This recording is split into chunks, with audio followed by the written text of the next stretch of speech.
Hey friends, hey, welcome to the True Sky Crew podcast, where we share our cosmic pearls of wisdom. Why do we use True Sky Astrology? Because when we align with the true sky, we align with our true self. We are your hosts, Janine, Georgia, and Sashi. Thanks everybody for joining us live or on the replay if you're listening later. Today we're going to be discussing January transits. Welcome. Welcome everybody. Everyone. How you Thanks guys for joining us. feeling? Whew. Honestly, great. Compared to the last couple months, this has been January, I can feel is looking very good. Yeah. Mhm. I feel like through solstice there was a big shift. I know I was working on some really deep stuff as like things are transiting galactic center. Like I have my moon parked right next to galactic center. So there's always, it's like a heavy lifting time of year for me. And I always feel the lightness as we move into January for sure. Nice. Yeah, I definitely had a couple timeline shifts that were pretty profound. Like things physically changing in my environment that everybody around me also knows has changed. So like the size of the measuring cup that goes with our bread maker magically changed when we use it all the time. So we're like, yeah, we definitely know that changed. And a song has also changed for me. What's Going On by the Four Non Blondes. And that's a pretty prominent song in my life. So the fact that the lyrics have shifted lets me know something very cool is going on. Yeah, I had one of those Mandela effects yesterday with my mom, and I was like, she's like, where did this come from? I found this in the garage the other day and I didn't buy this. And I'm like, oh, it's a timeline shift. But it was something that was really, it was a weird thing. It was like insecticide for tomatoes.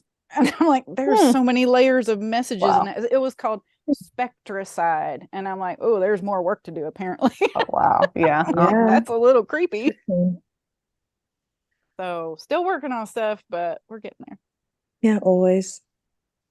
Yeah, I like this week a lot because you can feel that the buzz is a little quieter. People are enjoying a holiday. People are just being with their families, and I like the feeling that's in the air. Everybody just chilling. Yeah, I did a lot of sleeping through the holiday for sure. And I'm still like getting the memos to where it's like just sleep as much as you need to sleep. Because I feel like I'm out doing, in those lunar realms, doing a lot of recoding while the body's sleeping. So. Definitely. Hibernation season in the northern hemisphere for sure. Yeah. Yeah, I can feel you about the moon, Janine, because my moon is in Sagittarius and it will be conjunct the sun on like the 2nd or 3rd. And leading up to that, like I'm feeling spicy. I am feeling some kind of spice, like very, like all my Sagittarius is just right in my mouth. But as a person who is no longer quite so impulsive as when I was younger, I've learned the value of waiting for the fire to calm down a bit before speaking the truth, because I want that truth to be heard. And I find that people don't really hear it well when it comes with fire daggers. Yeah. So, let it simmer for a while. Like use that heat to just let it simmer. Really think about it. Let it simmer, but don't let it like. It's not about in it. stewing Like in the we're juice. coming up with all these food metaphors. Yeah, it depends on what you're cooking. A low boil, just a light simmer. Yeah. Yeah, I have Venus in Sag, and so I definitely have had so many Venusian activations lately. It is incredible. I'm loving it. It just feels like my life and world is filled with so much more love, people, places, things, materializations. It's really incredible. I love working with Venus though. So, yeah, it's just been feeling really good. That's a really fun place to have Venus, I feel like. Oh, it is. It is the most fun Venus, arguably. I think I would agree with that, honestly. I think I'd have to think. I think that Pisces Venus might be more fun. Maybe if I want to like go in another dimension, but if I want to like stay here and have fun, it depends on your version of fun, because as a 12th houser for me, multidimensional fun is like, oh yeah, that's the kind of fun we have. Yeah, It's I feel it's like a slightly different vein of fun. it but is. It yeah, is. I It can is see that. jovial. I mean, It's Yeah. otherworldly. They're both very Jupiter- Neptunian or very much so. Jupiterian, yeah. Jupiterian, both very otherworldly, and just Sagittarius is so jovial. It's like that fat, happy uncle that comes with like great treats and gifts. Yeah, for me, Sag Venus is always like, come on, Barbie, let's go party. I'm like, yes, I am. Let's go. I can see that. Oh, that's funny. Cheryl in the chat says spice is good, but it needs to be palatable. That's true. And everyone's palate is different. Everyone's Like me, palate I is love my different. Trinidadian scorpions and ghost peppers. Oy, oy, oy. So I could take that spice. Thank you, Sag Venus. Extra spicy. Yeah. I have that Sag moon dispositing my Venus in Cancer and my rising sign. So I like things that are sweet and spicy. Mm-hmm. That's my Yeah. I don't have any Sag placements, so I'm not that spicy. That's okay. You do have a Leo midheaven. That adds a Well, little yeah, that's a different kind of fire. That's a more It like is. I'm doing my thing. I'm doing it, and Mhm. it's just It's a really Yeah. royal fire. That's But like a plump, juicy Sagittarius is tomato. a very it's a spiritual it's a I fire. bring the light kind of energy. Like that's Mhm. really in sovereignty, and it's when I was younger and it was out of balance, I was really headstrong. So it's a little bit different than Sagittarius energy. You know, it was like, I'm doing it my way and you ain't going to stop me. And Sagittarius is more like, yeah, let's just try one of everything. What the heck, right? Mm-hmm. I have 2 planets in Leo in my first house, so I definitely can feel like both of those spices working together. And it feels like Leo is so much more like a fire that people gather around, whereas like Sagittarius is like a fire that becomes like a light that you can follow into the astral. I would agree Like with Leo that feels because I much more see a lot of earthy. astral traveling It does, stuff yeah. through Sag Yeah. too. It's like the baby steps into Pisces Pisces Jupiter stuff, which is more otherworldly. Sag is like, we're just getting our feet wet over here. And it's the beginning of like the more esoteric part of the wheel. Mhm. So For sure. it makes sense that you would begin it, like you said, with Sagittarius, and there's a completion then with Yeah. Pisces. Mm-hmm. Mhm. Yes, indeedy. Yep. Free dancer. Cheryl comments. Free dancer. Sagittarius. Yes, indeed. Fire dancer, yeah. Oh, is it fire And dancer? free. Also very No, free. you're right. It's it fire definitely dancer. dancer, but Fire yeah. dancer. Doing some yeah. like As a matter boy. of fact, I Yeah. used to fire dance. I used to spin Yeah. boy. Mhm. Very on brand. Nice. Yeah, it is very on brand. That's hilarious. Mhm. Living up to your astrology, Georgia. Good job. Uh-huh. All It's my pleasure. Too funny. All All right, you right. guys. Episode So, 11. You jump know, it's in. funny. There's an echo. There's the echo. Do you see the echo? We just saw 111 when we were looking like, what's our next podcast Oh, episode day? yeah. It's January And 11th. It's 111. January 11th is And we're for on season 1, Leo. episode 11 today. And we were just so, talking about Leo. yeah. So there is some funny things going on right now, you guys. Mhm. Echoing backwards. Mm-hmm. Yep. Interesting. Yeah, it'll be an Forwards interesting and what is backwards. journey to that Mhm. next episode for the next 2 weeks. Let those recodes drop on in. Absolutely. Alignment times. 111. Yeah. So for Work with your today's posture. For today's episode, we are going to give a little update on the calendar and planner in the group chat and then discuss January transits. So the 2024 calendar is available on my website, Sachi the Seer. Currently, you can go to sachitheseer.com, go to book now/shop,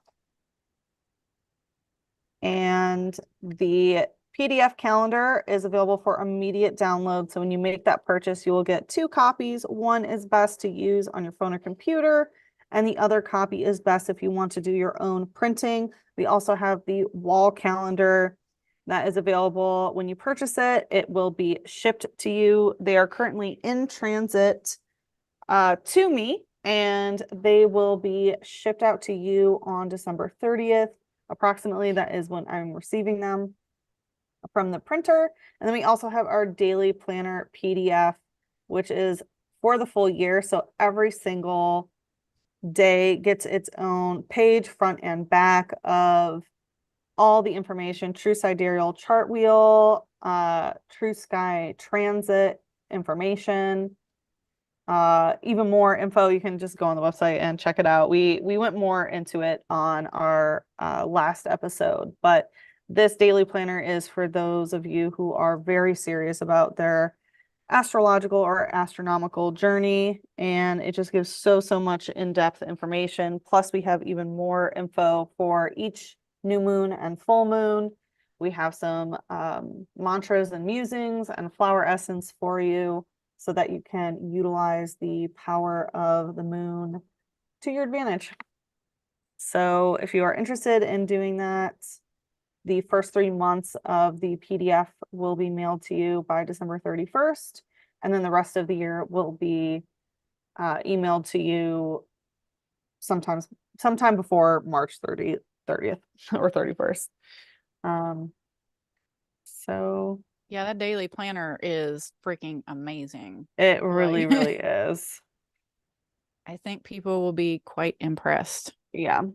We put so much work into each and every individual page.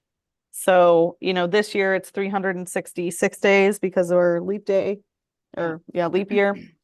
But not only that, we are adding extra pages every single month so that you can utilize the energies to your advantage. And then also we have just decided to add some little extra things every month as well. So those are some surprise pages that we're not going to announce here yet, but lots of good stuff for you all. Yeah. And it acts as a journal too. Like, we've set it up so you can double-sided print the planner if you don't want to use it as a journal, and then you just don't print the journal pages, or you can use it as a journal. So the front page is the transits and the back page is writing space where you can, write your dreams down, or just put some goals down, or just what you noticed that day. So it's so multifunctional. Like, it's just an amazing tool for the year, I think. Yeah, I'm definitely going to get mine printed. Same Yeah, here. for I sure. can't wait. This is going to make the year so easy. Yeah. I might look Terms into of doing booking those up the- little books, like do each month as like a mini book or something, just for me personally. So it's bound. I think it'd look really cool. Yeah, I'm going to do mine per quarter is what I'm planning on doing Oh, now. that's a good idea. That's a good idea. I like So that it'll idea. be like, yeah. it'll be like 100, Mhm. probably about 108 or 190 pages per quarter. So it's still going to be, thickum, but yeah. Yeah. Yeah, nice. Very And cool. then just a little update on the Instagram group chat. Thank you for everyone who has already joined. The IG group chat is popping on a daily basis, and we just love to see everyone in there supporting each other with conversation and dream analysis and, just stuff that's going on in personal life, and of course all the astrology stuff that comes up too. And thank you to everyone in the IG group chat that took advantage of the exclusive coupon that we gave for the pre-sale for the wall calendar and the daily planner.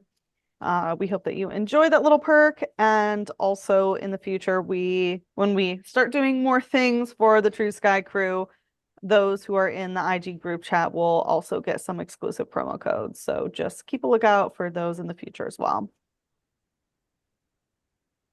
Yeah, I love the energy in our group chat. It's fun. Everybody getting to know everybody. True Sky things. That's a very friendly chat. It's kind of amazing how much dream sharing is going on in there too. I Like, know, people so too, yeah. starting to look at the transits and correlate it to the dream stuff. And I'm like, yes, my little inner self is so happy about that. And it's also amazing that, it's people of all ages from all around the world, different languages, different countries, different gender orientations as well, and just, seeing people united under the true sky, and that's what the true sky is all about, is like, yeah, we all share the same thing when we look above. And so I just really like the unity aspect of that. Mm, well said. Yep-o. All right. All right. Any shall we get other into- announcements? Do we want to get rolling with January Let's transit? get into January. All right, let's do a little retrograde recap. It's the last retrograde recap for a few months, you guys. Yay! Everybody's going to be going direct after this month in January. Nice. So, as we enter January, Mercury will be stationing direct. So technically, Mercury finishes the retrograde phase of his transit at the end of December. So he is stationed going into January. And on the 2nd, he goes direct again, but he stations at around Ras Al Hague, like aligned with that head star in Ophiuchus, and right at his leg, the left leg. Is that the left leg? Mhm. I always get confused because I'm like, is it the left leg if I'm looking at it or if I am him? So if you're looking at Ophiuchus, it's his left leg. And I think that we orient ourselves that way because the celestial sky is a mirror of us on the earth. It just comes from many years of teaching writing lessons and thinking in that person's body and being like, okay, I'm looking at this leg, but it's that leg for her. So I always turn it around in my head. Oh, same for me as a dancer. Stage right. Stage right. Yeah, right. Exactly. Thank you. That's it. Razzle or Ophiuchus's stage left leg. Is that the way you'd say that? No, I think it'd be stage right. It'd be the other way it's around. Like well, that's more confusing. If you're on the stage, because you're on the or stage. is it the opposite? If it's the opposite, I don't know. We'll have to look up that definition. I guess That's so. stage I was right. like, I was thinking like looking at the stage. Thing. Okay. Anyway, it's at that leg over there by Galactic Center, closest to Galactic Center. You can see it on the Sky app. So he's parked there at his leg asterism in alignment with that head star for a solid couple of days. And that is, I feel like that's a big inner tech quantum leap point right there. Big time. Third eye activation, going back over those placements again, getting clarity on some of the things that came up the first pass through. Yep. I feel like that's why I've been called to sleep so much, is there's a lot of that recoding going on. Mm-hmm. Oh, for sure. In the sleep time. Yeah. Same here. I've been having amazing experiences in the astrals. And a lot of it for me is I feel my like inner truth being able to move from my heart chakra to my throat chakra more easily. Nice. So for me, a lot of it is like healing the throat chakra, healing communication, and no longer putting like filters to please others basically on it. So it definitely, like I had a Kundalini awakening a while ago, and I feel it finally moving from my heart to my throat. And so that's how it's manifesting for me. Nice. Right. Mine's like a full system thing. The dreams have been really interesting for the past couple weeks while he's been retrograding, especially as he was going back over like the Milky Way, the Galactic Center. Things like last night I woke up from a dream, just a quick sidebar, and like the dream was shaking. I was like shaking in the dream. Not I wasn't shaking, but I was being shook in the dream, and I woke up in real life and was like, oh, that's the vibratory state. Like I was getting ready to pop out of body. I'm like, cool. Yeah. So it's those kinds of recodes where it's like finally getting through those astral places that I get stuck all the time. And I can't clearly get out and do like conscious work while the body's sleeping. So that recode is going on for me right now, which is very exciting for me. I've been waiting for that for a long time. Yeah, this is a good time of year for that. Yeah, it really is. When sun passed over Ras Al Hague, or Hague, however we say, I had a terrible migraine for like 3.5, 4 days. So I'm actually really looking forward to Mercury making this alignment, because I feel like I'm going to get what I missed last week, so to speak. Yeah, the past couple weeks, my partner and I, our astrals have been fused. So we've been dream walking together and getting the exact same messages, like word for word, in the same environment, seeing the same people and characters very consistently. So it's very cool. Yeah. Dreamscaping. So, I mhm. think love people it. with a Mercury chart ruler is going to really be experiencing this very profoundly Mhm. as well. Me, So, yeah. yeah, I know. I was like, that's Yep, that's probably why. Yeah. So, anybody who But has not my partner. Gemini, She's just so astrally in tune. she's already there. She's been Yeah, she waiting on you, is. Yeah, she has. Literally, yes. holding the door for you, honey. Come Yeah, on. Yep. That's awesome. Mm-hmm. Yeah. So, people have Gemini. Who else? Virgo rising. Virgo. Yeah. Or if you Virgo have a been can feeling Gemini these. or Virgo stellium, then you're for going to be sure. affected strongly by Mercury as well. Mhm. Yeah. Where Or Mercury is. conjunct anything profound. Yeah, Mhm. anywhere that Mercury is a focus. For people who have Mercury as a focus in their chart, you will be. I feel like the ascendant is the strongest, or if you have like Sun conjunct Mercury or something like that, Mhm. it'll be obvious in your chart, and then you can go look at the transits and go, "Oh, that's why it's been weird." Okay. Mhm. And I love it when those little things click in, and you just Mhm. start. It's like watching the news. Like, oh, things are weird today. Let's go check the transits, right? Mhm. So in that way, it can be very helpful. Mhm. Okay, so that's our one guy that is like, he's just wrapping up that retrograde stuff at the very beginning of January.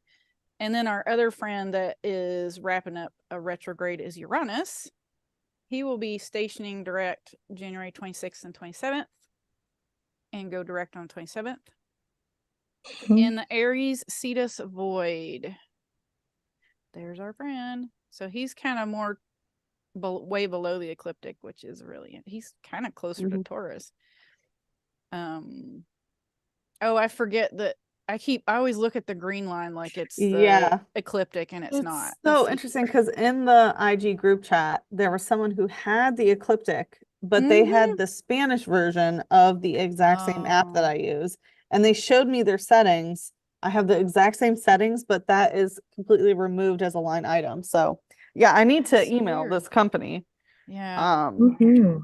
See what's and up see with what's that. going on. But Maybe yeah, there's a the different ecliptic is version. more like Maybe there's an update or something that would add it to your list of things. We'll have to check that out because we really do need the ecliptic. Yeah, we need it because that green line is a little misleading. That is not the ecliptic. It is. That's the ecliptic goes at a horizon. diagonal Mhm. compared to that green line. Yeah.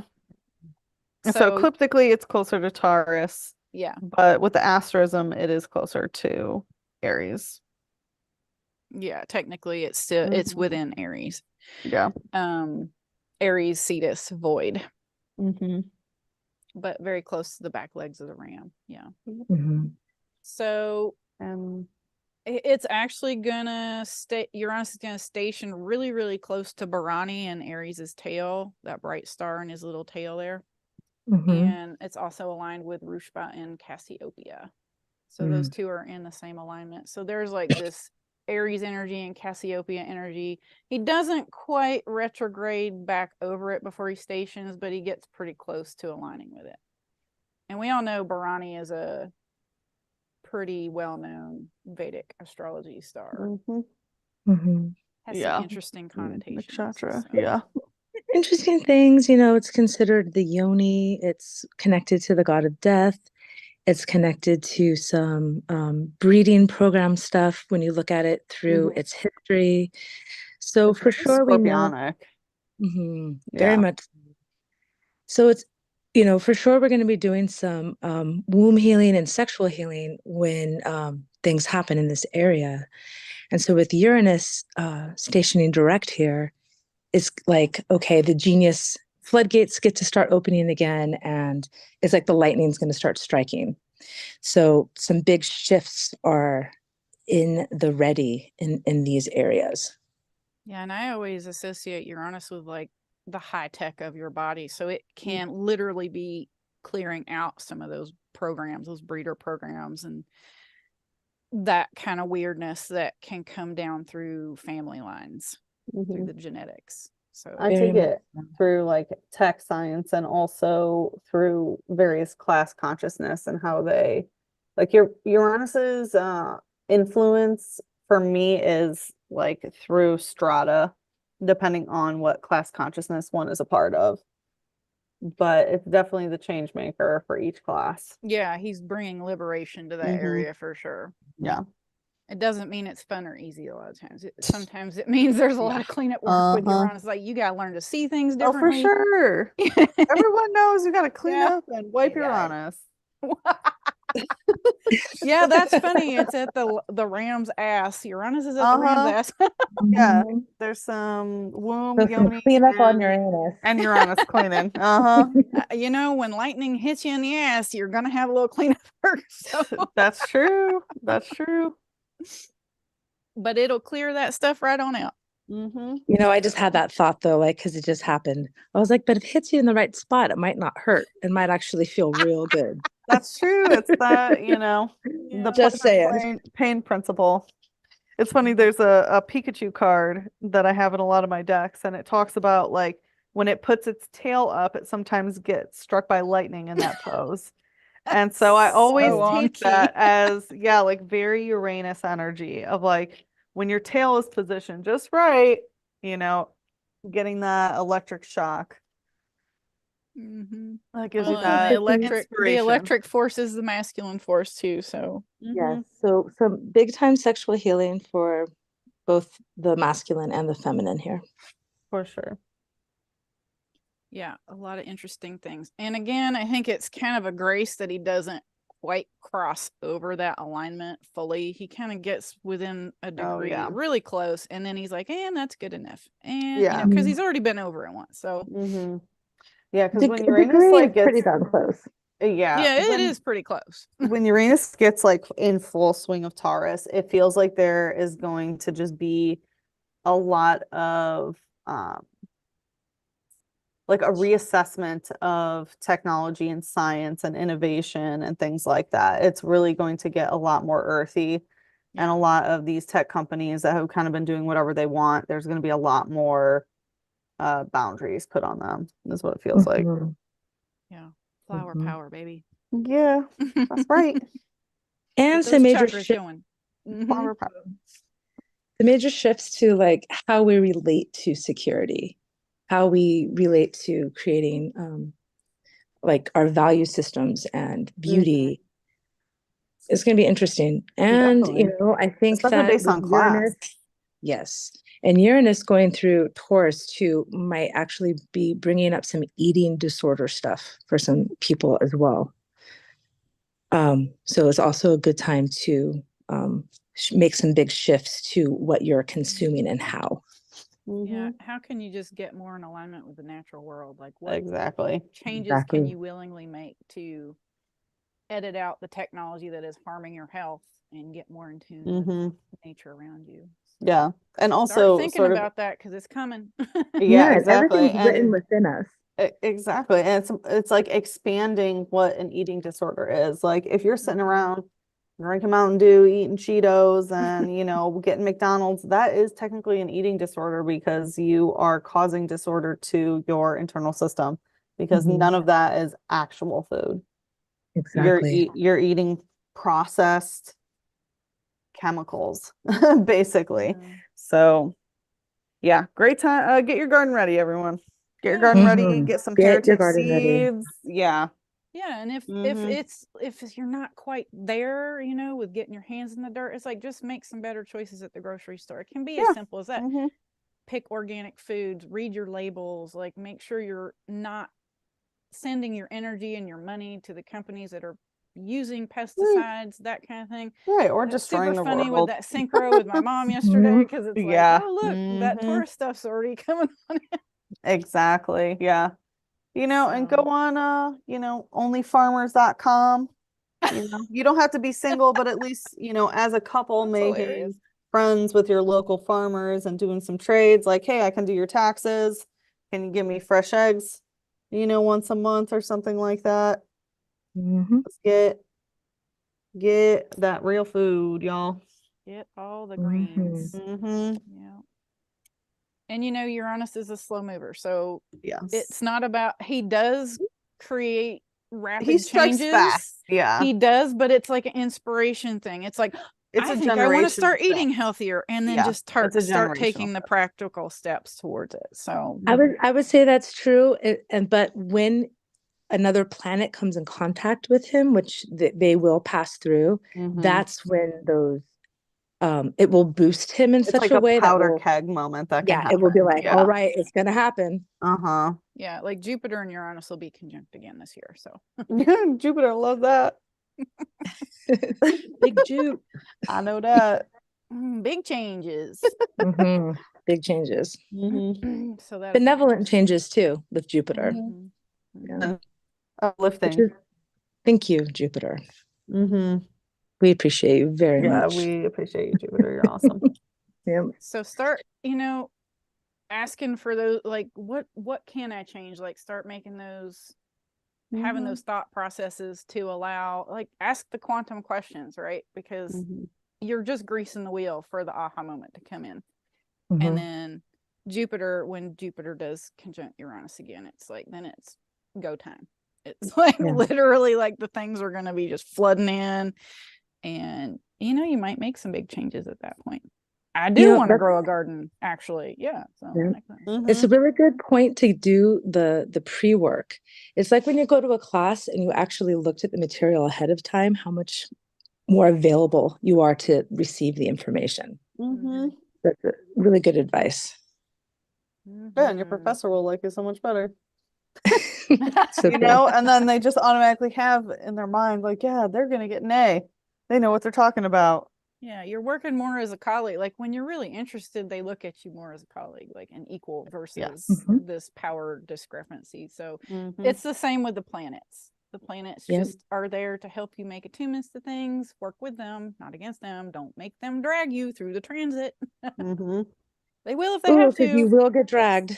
That's they will if they have to, but that's the shadow of the transit. When you don't allow yourself, when you resist, it persists and it does hurt. Yep. It can. Yeah. Like a Jupiter Uranus transit where you're doing stuff way out of alignment, like you can have some major health issues that will just, oh my God, I ended up in the hospital because this, that, and the other, or I got a stomach ulcer, or those kinds of things. So it's true because with Jupiter, it does expand whatever it touches. So if you're doing a bunch of things that aren't in alignment and you show up to it like that, then you're gonna get what you gave it. Yeah. And I really feel that Taurus energy. Taurus is really, it solidly is like a manifesting area in the sky, like bringing things into reality. So you're going to get a good across the board status update with some of the, as Uranus is transiting this and when Jupiter conjuncts Uranus, like, so pay attention when that happens, because you might not like everything you see, but if you don't, then that just is like, okay, I got the memo, right? Yeah. I'm going to start get your assignment that way. Or it could show up, as this, if you're doing stuff in alignment, you've been doing your work, like when Jupiter transits Uranus, it might be like, holy wow, I just like won the lottery energetically, that kind of stuff. Or maybe you just will win the lottery. You never know. Yeah. Well, inherit some land or do some, whatever you're working on. Well, and then see where it's happening in your chart, and then you'll get a deeper look at how you're personally working with the energy. What house it lands in, for sure. Yeah. So that'll be fun when that gets closer to happening, Jupiter and Uranus conjunction. That'll be a fun episode to talk about. Absolutely.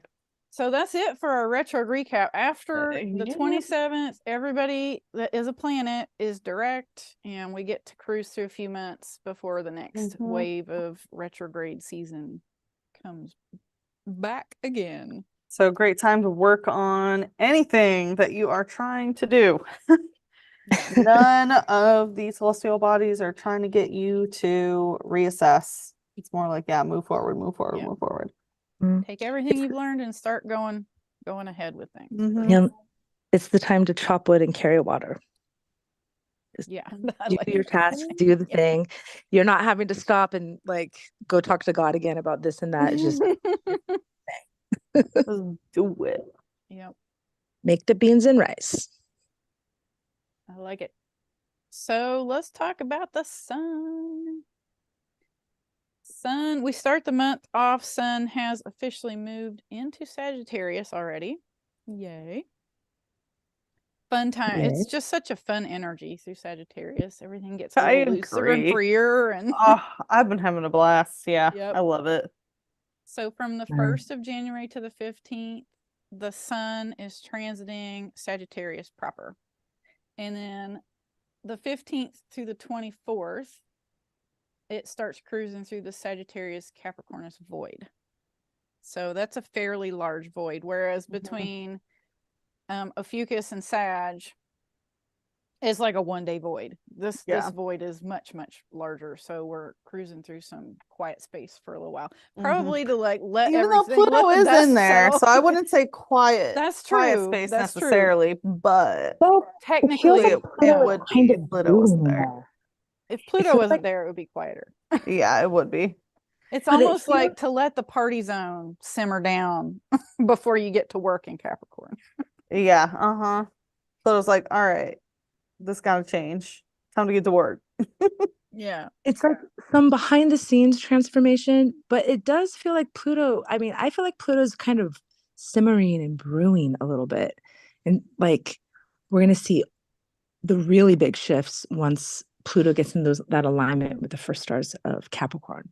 So I do feel like even though Pluto is active, I also feel like Pluto is just like taking notes behind the scenes.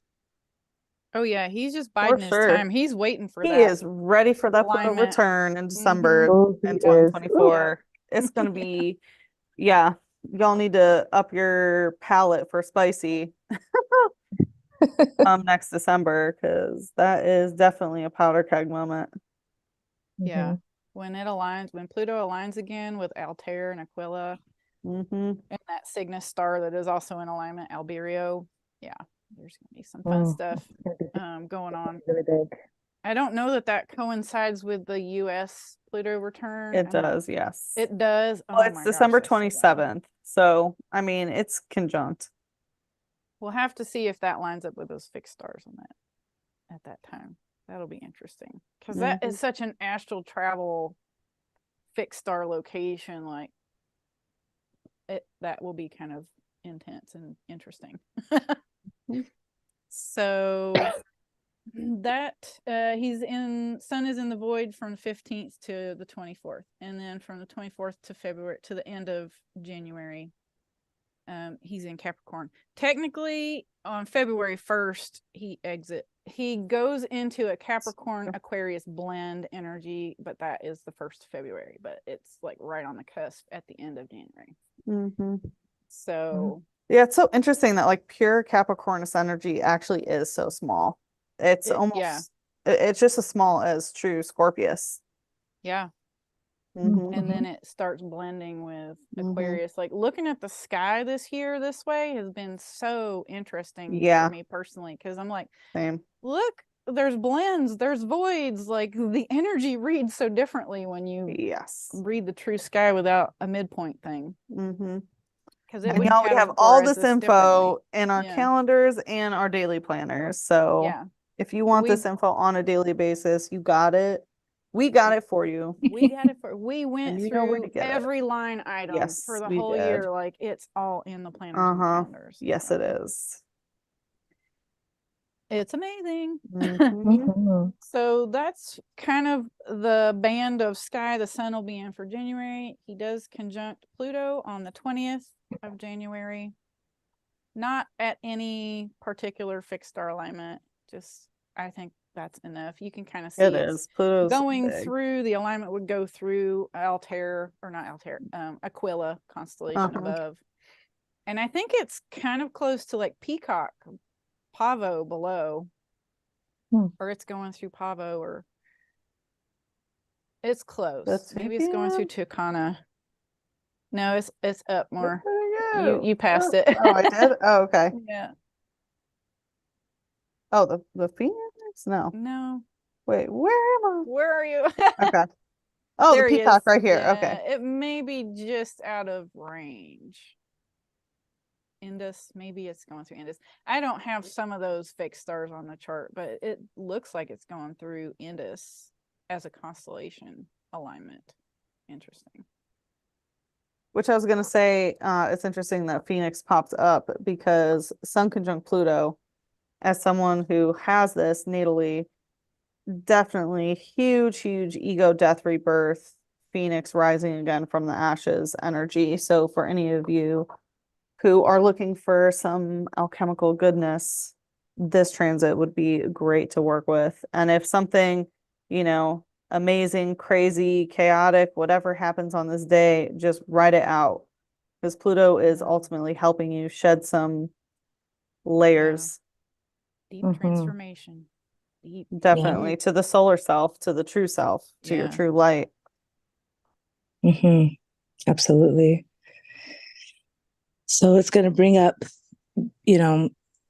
shifting our awareness around our personal soul mission. It's going to heighten our sensitivity. It's going to show where there are power imbalances, where we're self-destructive, and help us step into our true power. Yeah, questions like, who am I? What do I stand for?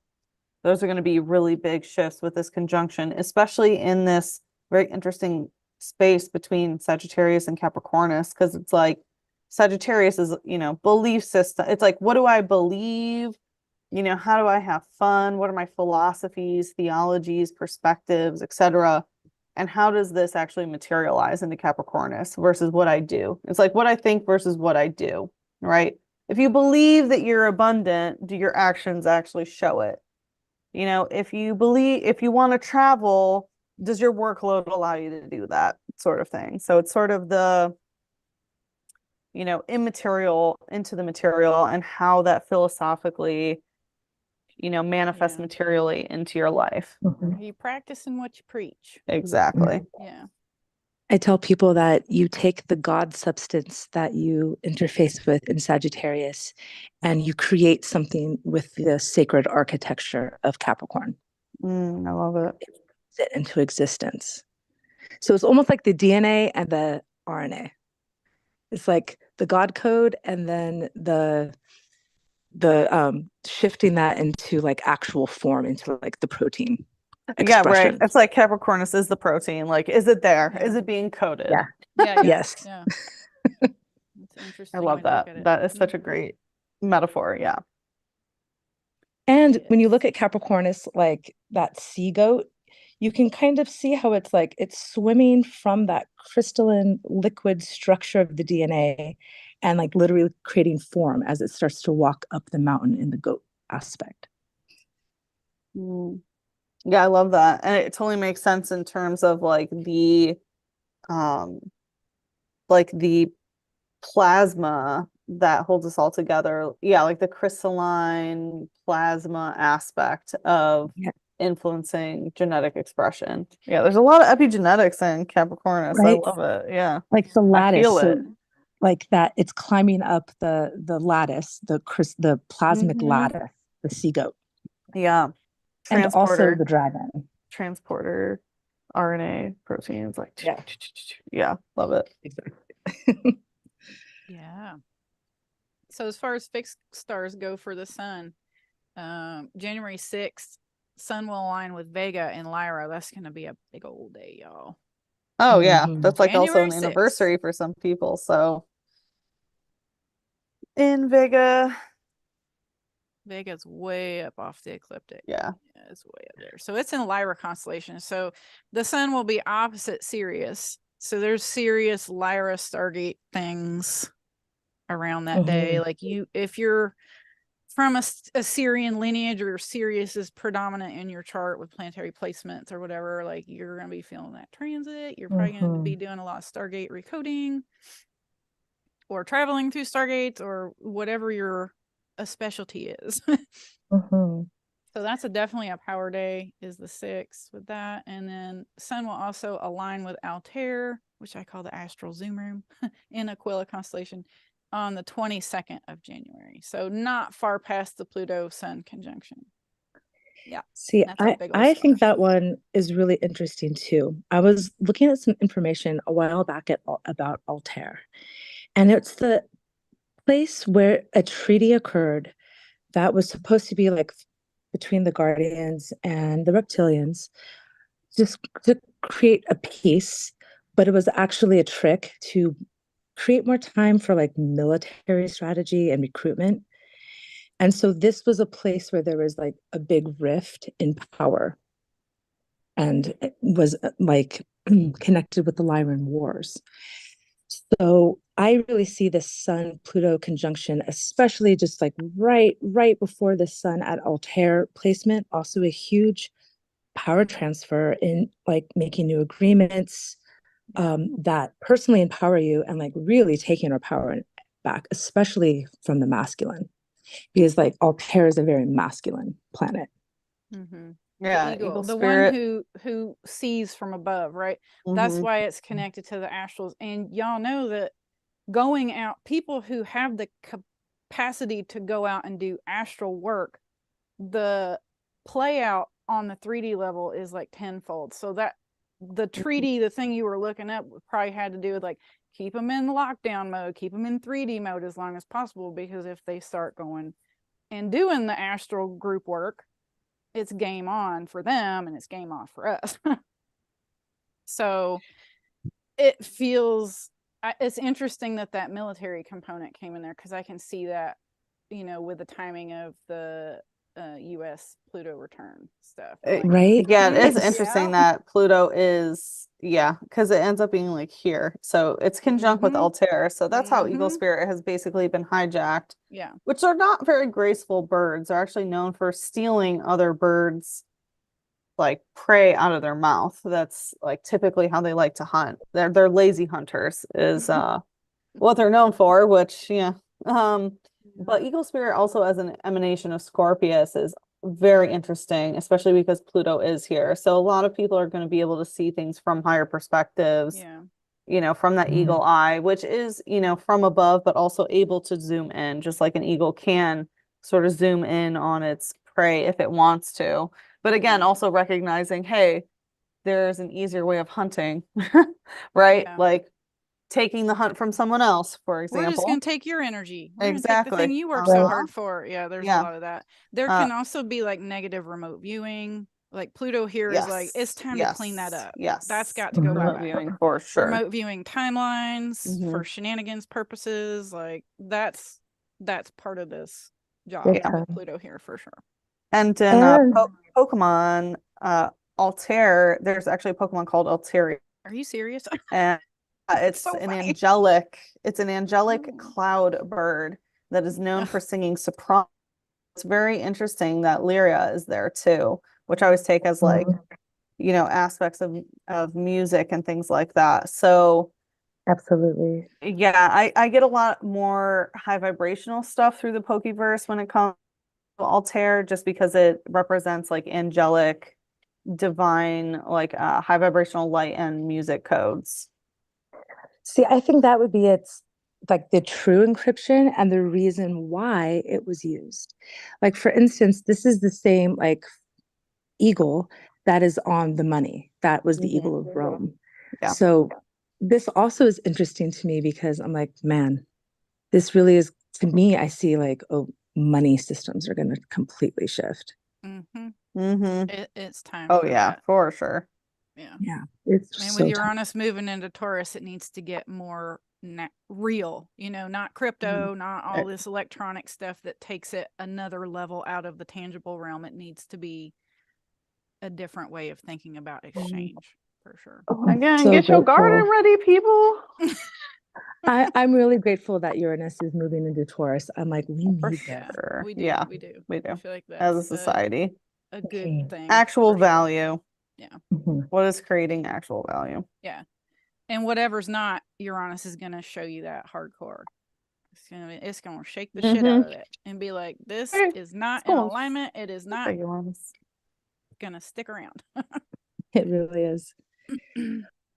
It's not sustainable. Yeah, if it's not sustainable, it's time to go.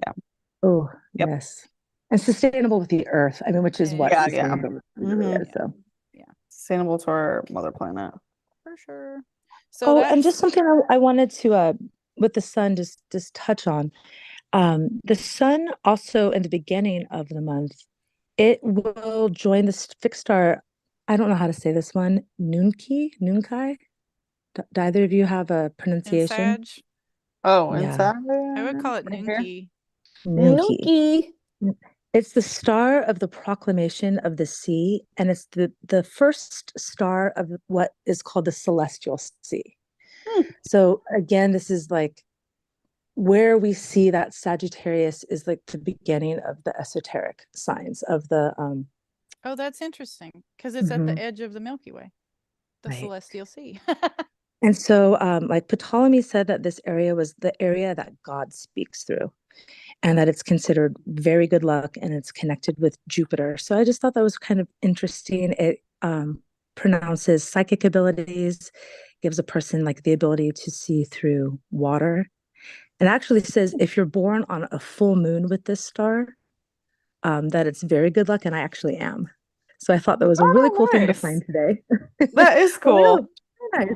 Although Yeah. I don't know, Ptolemy is kind of like, the bro that we don't appreciate the No, most for the I true don't sky. bro with Ptolemy. The That's like the bro. only Yeah. thing, only plug I've ever given him. I actually despise the words according to Ptolemy every time I see it. I'm like, no, please, can we talk about It's someone else?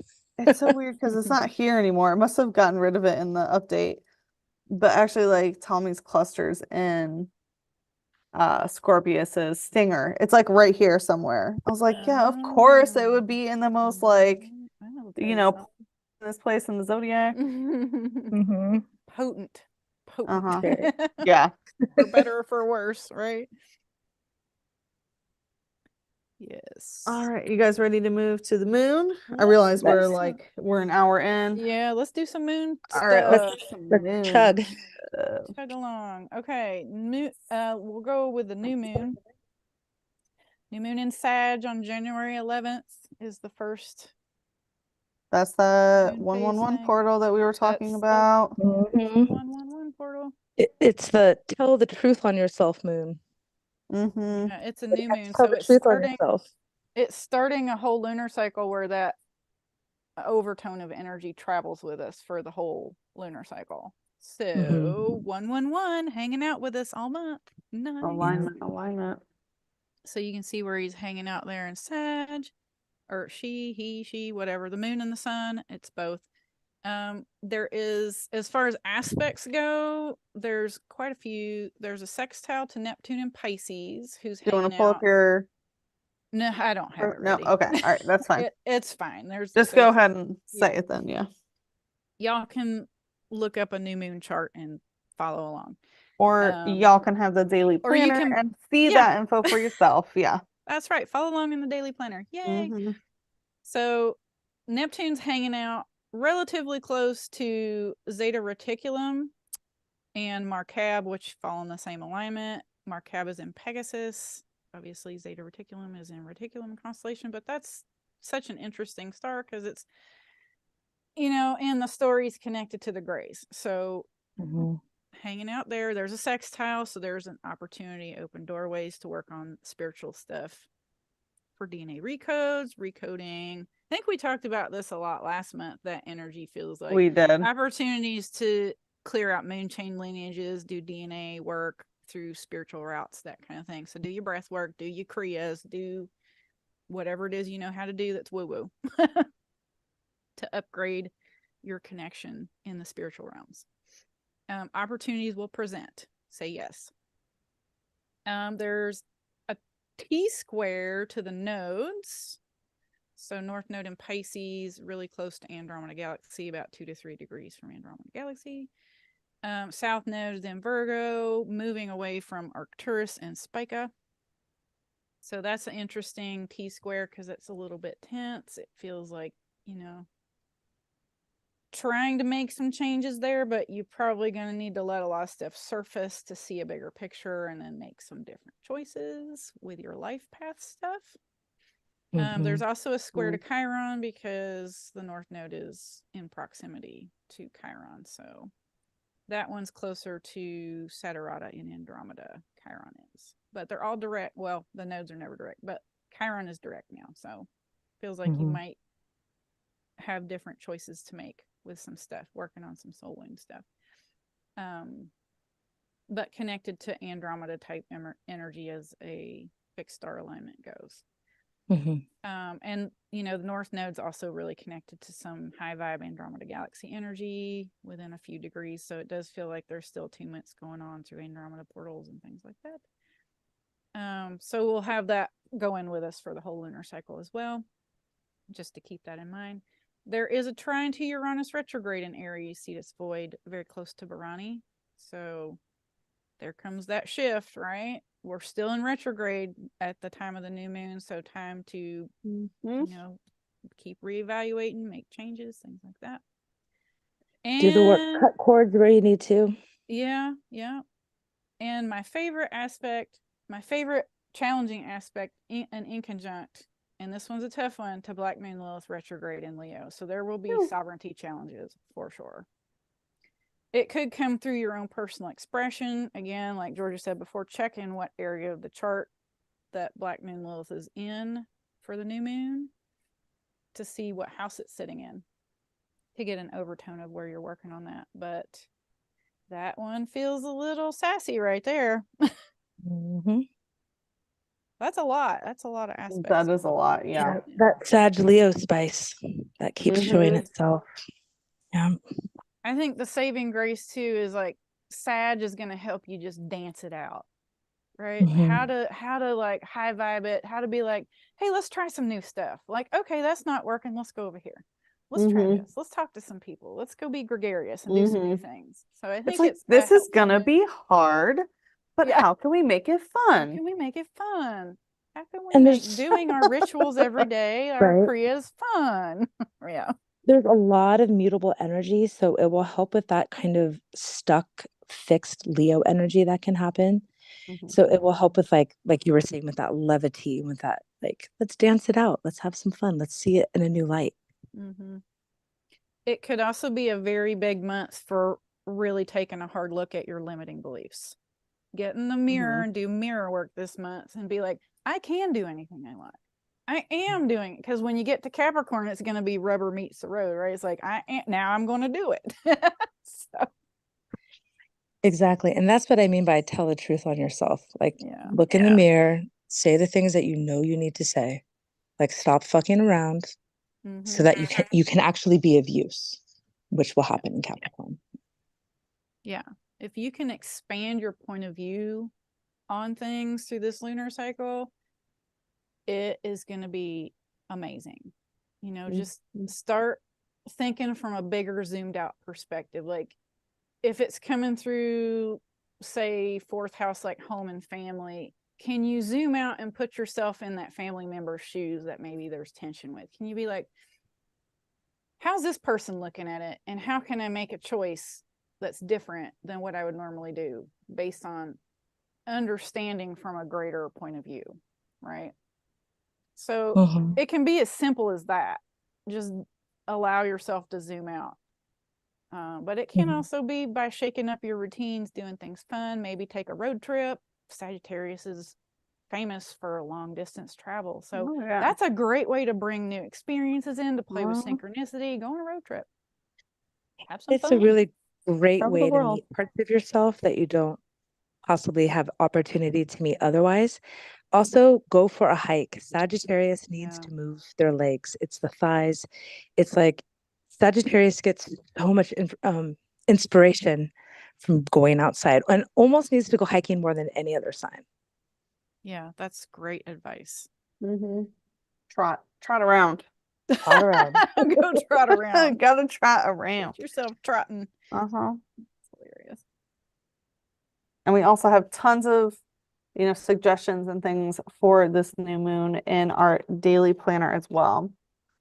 We did have a question in the chat. So Nunki, yes, is the star. So we are highlighting that in Sagittarius right here. And then Cheryl's also asking Celestial Sea as in Tiamat? Question mark. As far as I know, because in traditional astrology, or tropical, in astrology of the past, in the astrology of the recent brainwashing. Yeah. I think that would end with Aries. It doesn't give the same to Cetus, but at the same time, like let's hash it out. In some ways it could go to Pisces, but or does it go all the way until the Eridanus meets Orion's foot again? I feel like it's more Isn't it obvious. a I feel like star? that star is on the edge of the Milky Way. No. We're talking on the other side. Oh. Where does it? Well, you mentioned something with Nunki and being in the celestial sea, so I think that was the question. Was Yeah, like, is and the she was celestial asking, is sea that here Tiamat? Tiamat is technically a related to planet in a Tiamat? different dimension. So I don't know about it's Tiamat, the planet. I know about Tiamat that's connected with Cetus. I would say I Cetus know is like very the much a part. Akkadian mythological history of it. I don't know. Maybe we need a whole episode on Tiamat. yeah, we might need a deep Because dive on all three of Tiamat. us are like in a No, Because whole my different room. understanding is it's like a dimensional partner to the planet that was Maldek in this universe that exploded. Ah. That's my understanding. But there's probably a lot of different information all over the place. So I do feel like we probably should just make a note on that and do a whole episode on that at some point. Thank you for that comment, Cheryl. We will Thank you, take Cheryl. note of that and we will move to full moon. Yeah. The full moon in Cancer. You guys. All right. This is This definitely a one. big one. This As someone. Yeah, this one's who going to be just- interesting. It's on January 25th, aligned with Zeta Monoceros. So we have Unicorn Star in the works. That's right. Coming up fully through this full moon. Oh, I'll give you a second to get over there. there we go. Which is really Okay. cool. Our last full moon was at the other main unicorn star. So this is Mhm. pretty cool that unicorn is really showing up like, hey, did you shift your timeline? say that. Because we're going to do another shift again. Yeah. So it doesn't have that I know of, it doesn't have like a star name. It's just Zeta Monoceros. It's the one in the tail We there. call it the unicorn butt. The unicorn booty. Just cleaning it up on the back end in case you didn't get it taken care of on the front end. Exactly. So, of course, because it's a full moon, there is a sun opposition. The sun is in Capricorn for this full moon. It is in Capricorn proper, not in the void, not in the blend. Yep. So, and Pluto's also in the mix because Pluto's also in proximity in that opposition, but Pluto is in the Capricorn Sagittarius void. So it feels intense a little bit. There's a square to Jupiter in the Cetus Aries void, hanging out near Shadar, which is an alignment with Shadar and Cassiopeia. And there is a yod, with the moon. The moon is at the apex of the yod. These are called That's the a big finger deal. of God. Yeah. Mm-hmm. Feels like somebody's pointing at it and putting intense pressure on it. My joke is like, it's the index finger pointing, but it feels like the middle finger because it's like, you will figure this out. Yeah, so it's like feel a God's little hand intense. coming down Yeah. to feed it to you. It's like, I'm going to play this card. It's my hand now. Yeah. So yods are composed of inconjunct aspects. Those are 150-degree aspects of the apex. The sextile. Yes, they're known for destiny. Yeah. Fated It's like change. when divine will supersedes your own free will. So it definitely feels like a timeline jump by hell or high water. Yes. On the other end of the Heaven. apex is Heaven Saturn above. and Venus. So you tell me things aren't going to manifest through this full moon. Holy moly. Yeah. It's going to be That's a big deal. center. Yeah. And we so also have a Saturn's in lot. Aquarius. We have a Saturn's lot in more Aquarius. info on that too in our daily journal. Saturn is in Aquarius, aligned very close to Deneb and Cygnus, and that is like time matrix guardian energy. That's like multiverse timeline worker type energy. And then Venus is in Sag at that point, aligned with the southern pole star, you guys. I'm like, whoa, that's intense. So that one's kind of exciting. I'm just a little bit excited to see how this plays out. Yeah, Venus and Saturn recoding with full moon and Cancer constellation. It's like there's so Something's much birthing. Yeah, exactly. But a lot of it is through like the vibration of love and the patriarchal lineage and paternal lineage, or patriarchal influences and paternal lineage, and how that influences the divine feminine. it's a big, big shift when we love to see it. Yeah, and I think it's interesting because Sun is in Capricorn and Saturn is the chart ruler for that. So there is it does feel like a karma timeline shift, but it's also like you're gonna have to do the work. Like it's gonna hold you accountable to do the thing to make the jump. Yes. And Capricornus and Saturn rule time and karma. So that's big. It's big. And the moon rules Cancer. So it's like, yeah, so it's all there. Saturn Really big matrix stuff. feminine coding, very big like feminine shield stuff. I feel like when Saturn and Venus play this way, I experience it like a semi-permeable membrane that allows in, like the Venus is like, come on in, and Saturn's like, but not you. And only if you know the password. That is funny. Yeah, right. Oh, What's your or the first safe three? word, Your big maybe. three. Shit. And the fact that this is all going down, I mean, Jupiter at Cassiopeia is really big because that's going to be bringing up all that stuff with like the wounding around like the queen coding, the humiliation wounds, and then that along with Cancer, this is going to be big mother wound stuff coming up too. And father some of that wound stuff out. with Saturn in I feel like Capricornus, Saturn is the crone at the high octave. It's a feminine So do I. archetype for me. So it's interesting because too. we have Saturn the crone, we have Venus the goddess, and at the ends of the other ends of that yod, and I'm like, and the mother. And then the mother at the other side at the apex. Yeah. Well, and then is Moon Mother or is Moon holding space as False Mother, templating. So And then that's where the this is Saturn gonna thing crack. comes in. And it Yeah. feels like they're all going to be talking about that. For me, it feels like a group therapy session, and they take turns being the moderator. Like, okay, Venus, tell me what Saturn said and how. It's going to be time to like crack some pretty big codes and look in the mirror on like where you've got some cleanup stuff to do with like your own feminine. So saddle up your unicorn, people, because it's time to make some timeline jumps. We're purifying.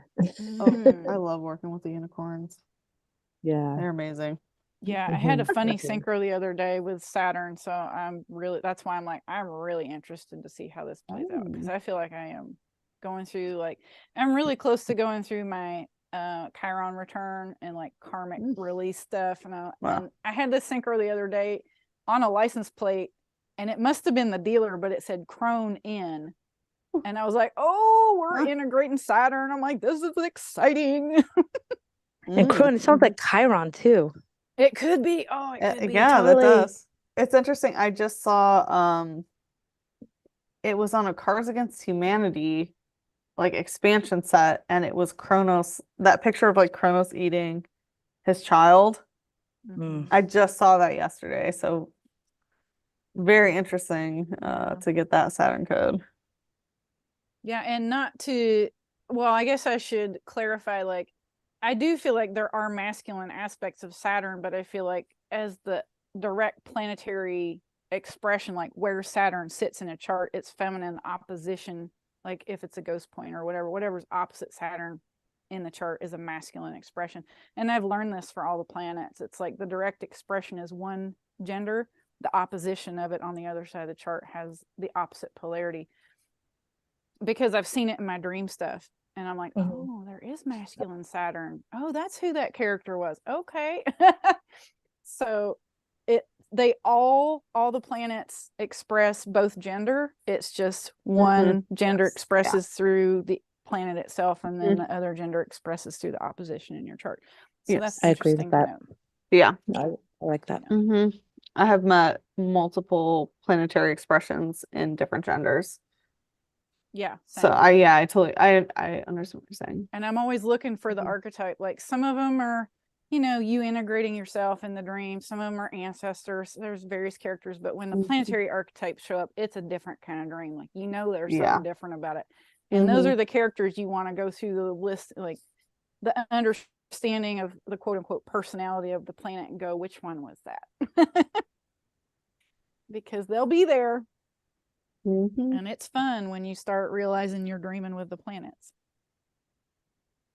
Yeah, just life makes gets a all lot the easier too. yeah, it makes all the astrology just click because you Yeah. realize like you're moving just- in motion with everything that's going on around you, above you, everything. So it's cool. You know, I actually had a thought, and I was going to pass this by you because I knew that you're close to your Chiron return. I was having this thought, like the various stations that we go through, like our Saturn return, the midlife crisis transits in our late 30s, early 40s, mid 40s, and then the Chiron return, right? At the end of the 40s, going into the 50s. And I really feel like because the way that Chiron is like, has the ability, it's the master key of our chart. When we unlock our Chiron, we unlock the full potential of our chart. And I was having this kind of realization that, wow, once we make that passage through our Chiron return, we really step into our teaching role. Like it really is like the Crohn's passage. And it's the time when it's like the time to teach. So anyway, just wanting to pass that along because of just glimpsing into that a bit. It can be teaching, it can be healing too. It depends on Yeah, what you're feeling, for Whatever what you're it, pulled to. Yeah. it is, but even it if could you're be storytelling. It depends on what your divine soul blueprint is coded for, right? so not Sometimes like healing as is a teaching. teacher, but I I just think feel that like anything that you do, whether you're yeah, being a healer or an you're artist, it's a called to form step of into it educating, form of karma showing the free. way. Yeah, I Yes. feel like the midlife or the Chiron return is like it's a window where if you're in alignment, the chart karma is reconciled. You don't play by the karma game anymore. So you are the true expression of what you were coded to do at a divine level. And you start taking steps in that direction, whatever it is. Yeah. So it's when the party starts, y'all. Mhm. So it's kind of like you can look at the transits and just consider the high vibe of stuff. Like you just start understanding you're co-creating and you're not getting pulled through transits anymore by the head of your hair. So you just start understanding what as above, so below, slightly differently. Yeah, as within, so without. But it also, if you reconcile your chart karma in that 48 to 52 window, you've probably been working at it most of your life. So and you know, that's the thing about Chiron, is that it's like the thing that we've been working on our whole life. yeah. Yeah. That's a journey. Yeah, The healing journey. It never ends. Yeah. For sure. Okay, But so it's- Y'all ready to go to yeah, Mercury? feel good on the moon stuff. I feel like that's I think so. And again, solid. we have so much more information in our daily journal about the new moons and the full moons. So if you're craving more, how to work with the moon, you know where to get it. Yeah. We also probably should have mentioned at the beginning, maybe we can make an Instagram post about it, that we were going to start offering the daily planner month by month. If people just wanted to buy a month, they could do a digital copy of a month. So we'll have to figure out how to offer that for sale if anybody wants to do that. But that could be a thing you could do too, is like, say there's, your birthday falls in January and you just really want to look at January stuff. You don't want the whole year. You could just buy January. Yeah. So and that's also an option. yeah, we discuss also doing like the wall calendar as a printout month by month as well. So come January 1st, we will have January only exclusive things Stuff, for you yeah. to download Options. We'll have and options. either use and print for yourself. And yeah, they will be at a price point for you to explore. So if you don't feel like investing fully in yourself for the whole year, you can check it out and see if it is Yeah. worth investing for the full year Do for you. a trial run, and then if you like it, you can buy the whole year. Yeah. We'll have to figure out if we can do it as like maybe every month We we can. offer it month by month, but also like, and also if you like it and you say it's like March, we can offer like April to December or something at a different price point or something. We'll figure it out. Yeah, we will But definitely there will be figure it out for y'all. options. There will be. Okay. But buying the whole thing will still be the most cost Yeah, effective it because we are totally is. gonna boost the price per month. So, Yeah, it'll be a little more you know, expensive. you will never be, you know, cheated for supporting us on the forefront. Right. Mm-hmm. We promise. We Yes, promise. yeah. It's There will worth always it. be a financial incentive to get the whole thing and to get it as early as you can. Yep. Okay. All right, So Mercury. ready for Mercury. Yeah, station in direct, which we talked about pretty much already. Mhm. And yeah, so And so we can just show it's on where by. he's moving through because he will be chugging along direct now. He'll be in the Scorpio Ophiuchus blended energy from January 1st to 11th. There's 111 again, you guys. Mm-hmm. So this is maybe a Mercury thing that we're dealing with, this I feel like 111 syndrome. 111 is definitely the power day. Mhm. For sure. So he exits Scorpio on January 12th, like he crosses that last tail star, I think it's G Scorpio. That this one doesn't show it in the, it's in the It's right triangle. It's here. that Yeah, one, it's yeah. this one. Yeah. So he crosses that, and then he's cruising through Ophiuchus only cusp for about a day, day and a half. From the 12th to the 14th, he's in Ophiuchus only energy, and then he goes into the Ophiuchus Sag void for 14th to the 15th, so about 24 hours. It's a funny little blend of energies that it's through this little area. So it's like think, 3 days, and then pop, you're in Sagittarius. Yeah, it's super cusp. Yeah, it's super funny blended cusp. Not even blended, just like exit one, exit the other, enter the void, enter Sagittarius. Are you ready to party? So, Let's rock and roll. Right, exactly. So Fucatarius? Fucatarius. Fugatarius. Oh, that's a good Fugatarius. one. So Mercury enters Sagittarius on the 15th, and he's there for the rest of the month of January. So that's how that's shaking out this Mars month. conjunction action. Yeah, he conjuncts Mars on the 27th in Sag. And, as he's crossing through, as he's going through the Milky Way area, he crosses back through all those fixed star alignments that he retrograded over. So Ras Al Haig, the leg star of Ophiuchus, Shaula, and the Scorpion's tail. He goes back over Galactic Center. He crosses back over Edaman alignments and Draco. Crosses back over Polaris Australis, the southern pole star alignment. Cross Australis, Alpheca Meridiana, which is the crown constellation that aligns next to Lyra. And I always feel like that's a royal Lyran area, designating area. And also crosses over Vega in Lyra constellation on the 26th of January. So January 25th is that crown star alignment, Alpheca Meridiana. And then the 26th is Vega. So it's like boom, boom. So I really feel like that's the royal Lyran sort of memo for the month there. Plus Mars conjunct Mercury, which we talked about. Was it last episode, or I think it had to have been December transits. Be careful what you say. Make sure that you're not talking. You can speak. From your instincts, but maybe not your impulses. Be very careful not to explode on people unless it's absolutely necessary, because Sagittarius is known for, no holes barred.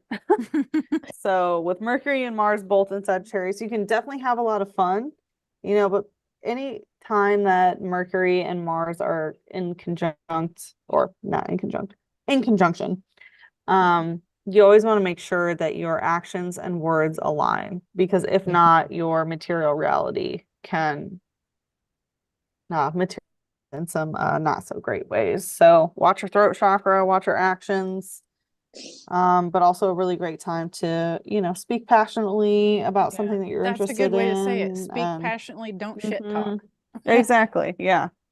Talk about your beliefs, deep conversations. Movement is also very important during this time. Because it's about that embodiment of knowledge. Like when Mars gets together with Mercury, it's like, let's get this in the body. Let's move this. So that would be like a great day to go for the hike and really listen to what the astral has to tell you. And with the pal too. Yeah, Take do what you know to action. be true. Yeah. Stand up for the truth. And but of course, this is also that classic, like what Sachi was saying, that classic Sagittarius foot and mouth disease. Yeah. So it's like, you want your message to be heard. So I feel like there'll also be a make lot of that astral pause. work. Yeah, I feel like there'll be a lot of astral work going on in this window too, because the 27th is the Mercury Mars conjunction. The alignment with Vega is on the 26th, and that's the Vega Lyra Stargate opposition. So it's all like, I can see some of the astral aspects of Sagittarius, like the long distance travel is literally like Stargate work, take action for people who are doing that level of work, right? Mhm. Different people are going to have different playouts of how that energy will show up. Mhm. But I do feel like there's a Absolutely. Lyra Yeah. or a Vega Sirius Stargate thing going on as Mhm. this conjunction, this Mars Mercury conjunction with Mercury direct now. It's like time to do some recodes. Yeah. So that'll be Sagittarius is a interesting. very high sign. I think Mhm. that like a lot of what you It's see one of the about like, highest. it's aim high, it's the stars, it is the Mhm. astral. I mean, Mhm. this is like the essence of Sagittarius. It's deep. Sagittarius is the preacher, the teacher, the one who's like conveying the information from the stars. So Oh yeah, at the Sagittarius podium. often, right, like the wise centaur, is so often like perceived kind of like by the masses as like happy-go-lucky, can't commit, off on its next adventure. But it's very much about like working with stargates, working with Mhm. astral traveling. And Sagittarius is very much about the truth. So what will happen with the Sag is that they'll get very excited and very enthusiastic about something, but then when they realize that it's not in alignment, they have to leave. So Mhm. it's Yeah. not that they're not into commitment, it's that it has to be true It has commitment. to resonate. Yeah. It's very It has to similar to be of Gemini. source. Mhm. Yes. Very similar to Gemini as sister signs, that if it no longer holds for Gemini, it's like if you no longer hold my interest. For Sagittarius, it's like if it is no longer my truth. Mhm. Both of them will move on. They're mutable signs, they're meant to. Yeah. Exactly. Yeah, so you keep Yeah, they're gaseous. spiraling up in those higher and higher understandings of things with Sagittarius energy is to Yeah. get that really big zoomed out view of like, oh, I understand. Yeah. I overstand, I understand, I do all the Yeah. stands, right? Like, But I get sometimes it. Yeah. Sagittarius can around. be a little self-righteous because Sagittarius really has their finger on the pulse of truth. But we have to let other people come to it themselves. And then so Sagittarius also has to mind themselves of being a little pushy. And I think especially with Mercury and Mars together, it could be like a little combative, a little hey, Yeah, there could this be is some how it push is. pull there, Oh, huh? for sure. So I this had is the Mercury energy I and like. Let me Sag tell you how this is gonna go. topically. Yeah. Right. Pause. And Just it's pause. really known for having like no filter. Yeah. I Yeah. used to swear up, down, left, and right when I thought I had Sag and Mercury, thinking, being very loud and boisterous consistently, thinking, oh yeah, that's me. But that's sort of like obviously the lower emanation of Yeah. Sagittarius Mercury, but definitely not afraid to tell it like it is. Even, no matter what your perspective is, it deserves to be heard. Mhm. No matter low vibe or how high vibe it may be. About Yeah, some of the traps tell you me run exactly like into it is. with some of the lower octave Sagittarius energy is like guru traps. Oh So yeah, watch there's out definitely a for difference the between guru being stuff. like on a soapbox and at Yeah. a podium that has been prepared for you. Yeah. That you've Yeah. prepared. Yeah.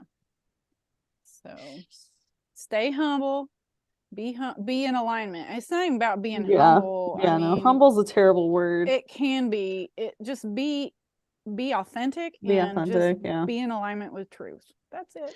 Exactly. And Sagittarius has 4 feet on the ground, so actually are incredibly grounded, embodied, Mhm. connected to the animal They're very nature earthy. of their being. Yeah, Yeah, they love hiking, like you said. exactly. Yeah, very, very earthy for a fire sign. Yeah, I feel Like, like yes, there's going throw to be some dirt on it. Yeah, I feel like there's going to be, for this Mars-Mercury conjunction, some interesting integrations, because I feel like Mercury retrograding through this area back across galactic center and all this it was a giant internal communications recode to connect to like source self versions of yourself, other stations of it. So as Mars and Mercury make this conjunction, there's going to be some very cool things that probably come online for certain people. Just knowing how in alignment this is with Lyra constellation. It's man. Okay, there's going to be some Lyrans waking up. Right? This is a huge embodiment station. Yeah.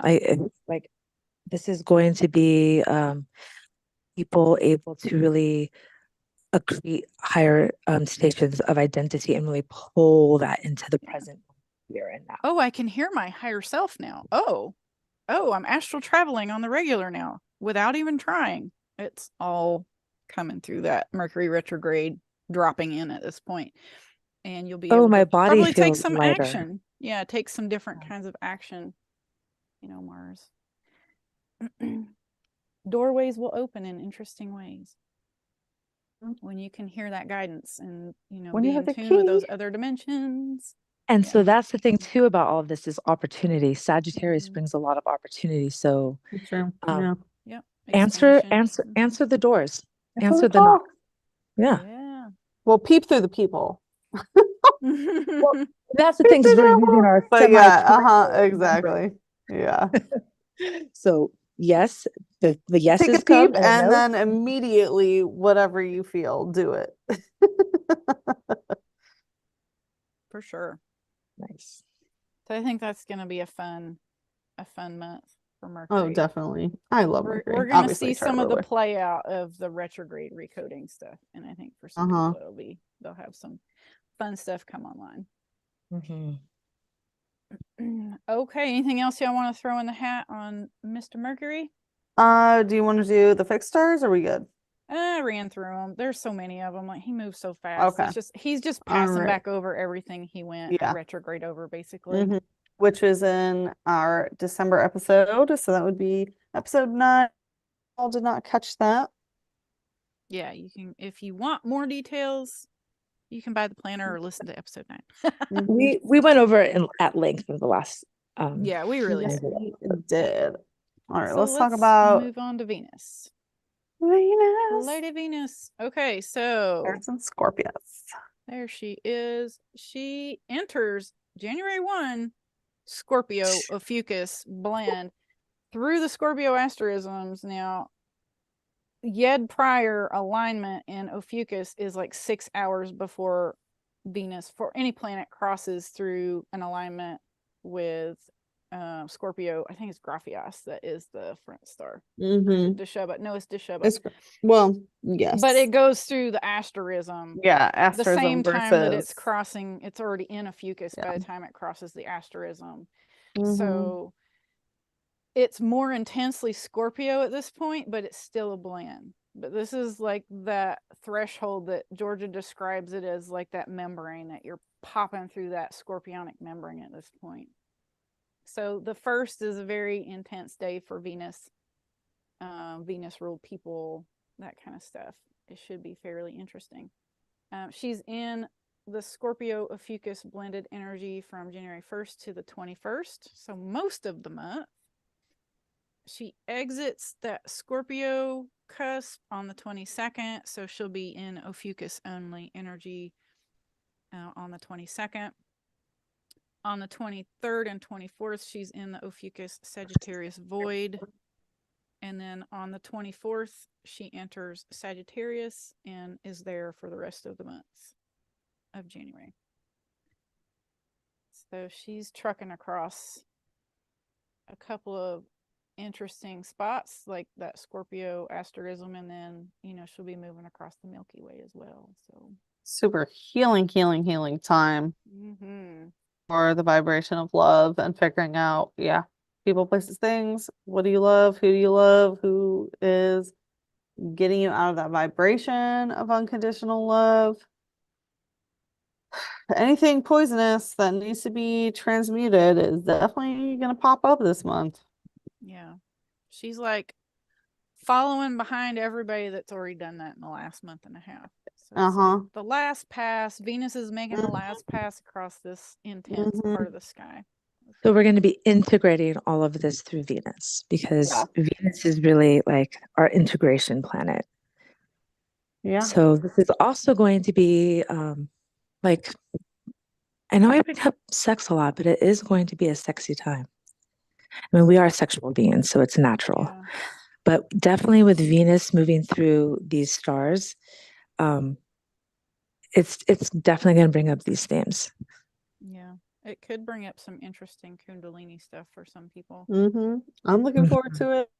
Yeah. Wound healing, Yeah. Venus and sexual. Scorpius and Ophiuchus, this is sexual healing.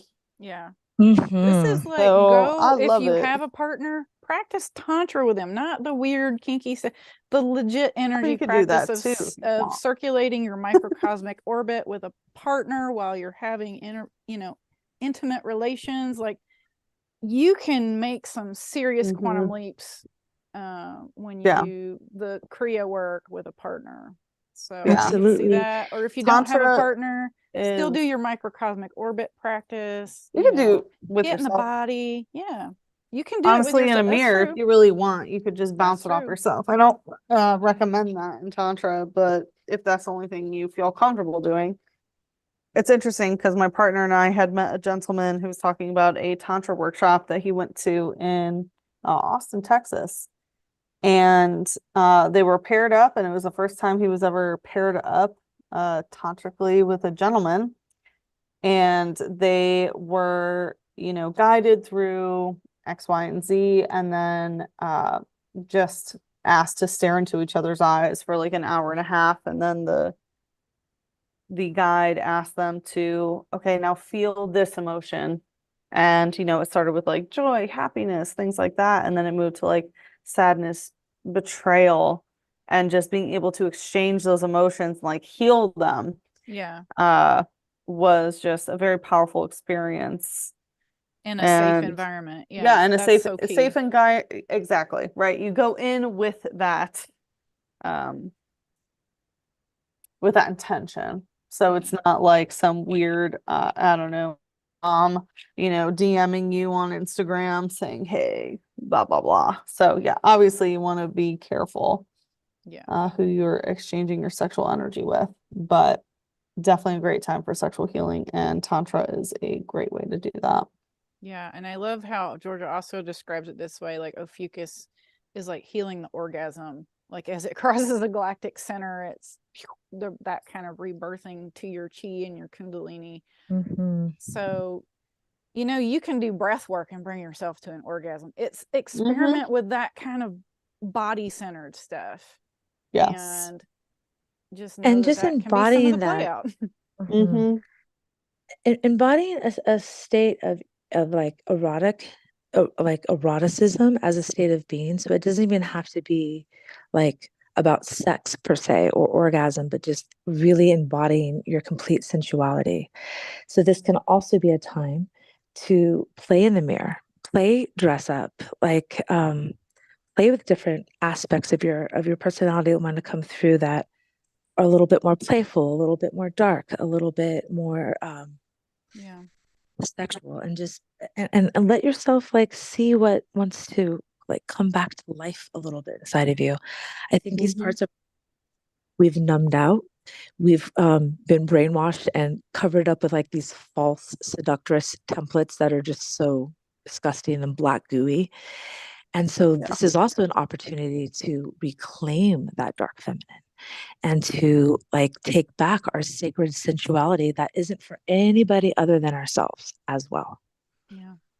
Or if you have a lot of air in your chart like me, it's all it's like about understanding the body technology, because it's all about the things the body can do, understanding the DNA, the coding, the chakras. Like, you can also go that more feminine route, but some people, I'm not really coded to like getting into that way where I'm like, I'm not the person that's going to get in the mirror and do that stuff. I'm like, I'm going to be like, but you could in a different way, let's explore if I can bring myself to orgasm through breath, or if I bring myself to orgasm, can I do a Bonda lock and move that energy up through different parts of my body? Like, I get real sciencey with it because I'm just a nerd like that.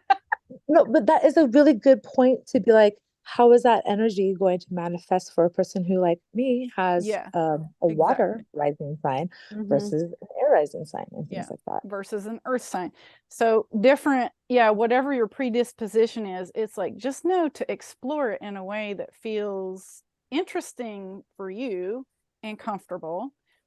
And it doesn't have to get weird. Like we said, you want to heal that dark feminine stuff, but if there's parts that want to express to be healed, it's also about holding space for those parts to come up, because sexuality in the culture at this point in time, you know, in the collective, it's got some weird stuff floating around in that It's collective energy. So yeah, say the least. definitely been distorted. yeah, And that's the thing is, like, technically most people can have an orgasm to anything, I guess, if they really tried hard enough. And it's really about exploring the versatility of what can make you orgasm. Orgasm is one of the highest technologies ever. It's one of the only examples of a positive feedback mechanism biologically, other than going into labor. yeah, So, being able to work with that body technology and seeing, obviously if you're orgasming to porn or, picture, whatever it may be, that's sort of the lowest vibrational thing. yeah. But, you can have an orgasm to your higher self. You can have an orgasm to something you're trying to manifest, to a planet that you're trying to connect with.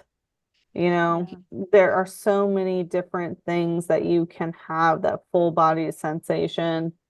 And There's it's an different kinds of astral sensation. orgasms. There Like, are. Yeah, there are. seriously, I had Mhm. I had never Yes, heard there of are. this until I met somebody a year or two ago who was like, "Have you ever had a brain-gasm?" I'm like, "No." And then this year I have had at least two, where Yeah, it's upper like the chakra. glands Uh-huh. in your head are all starting to work together, and it is literally an orgasm in your head. I'm like, this is the Hmm. weirdest thing ever, but Yeah. not unpleasant. I'm like, Hmm. okay, so that does exist.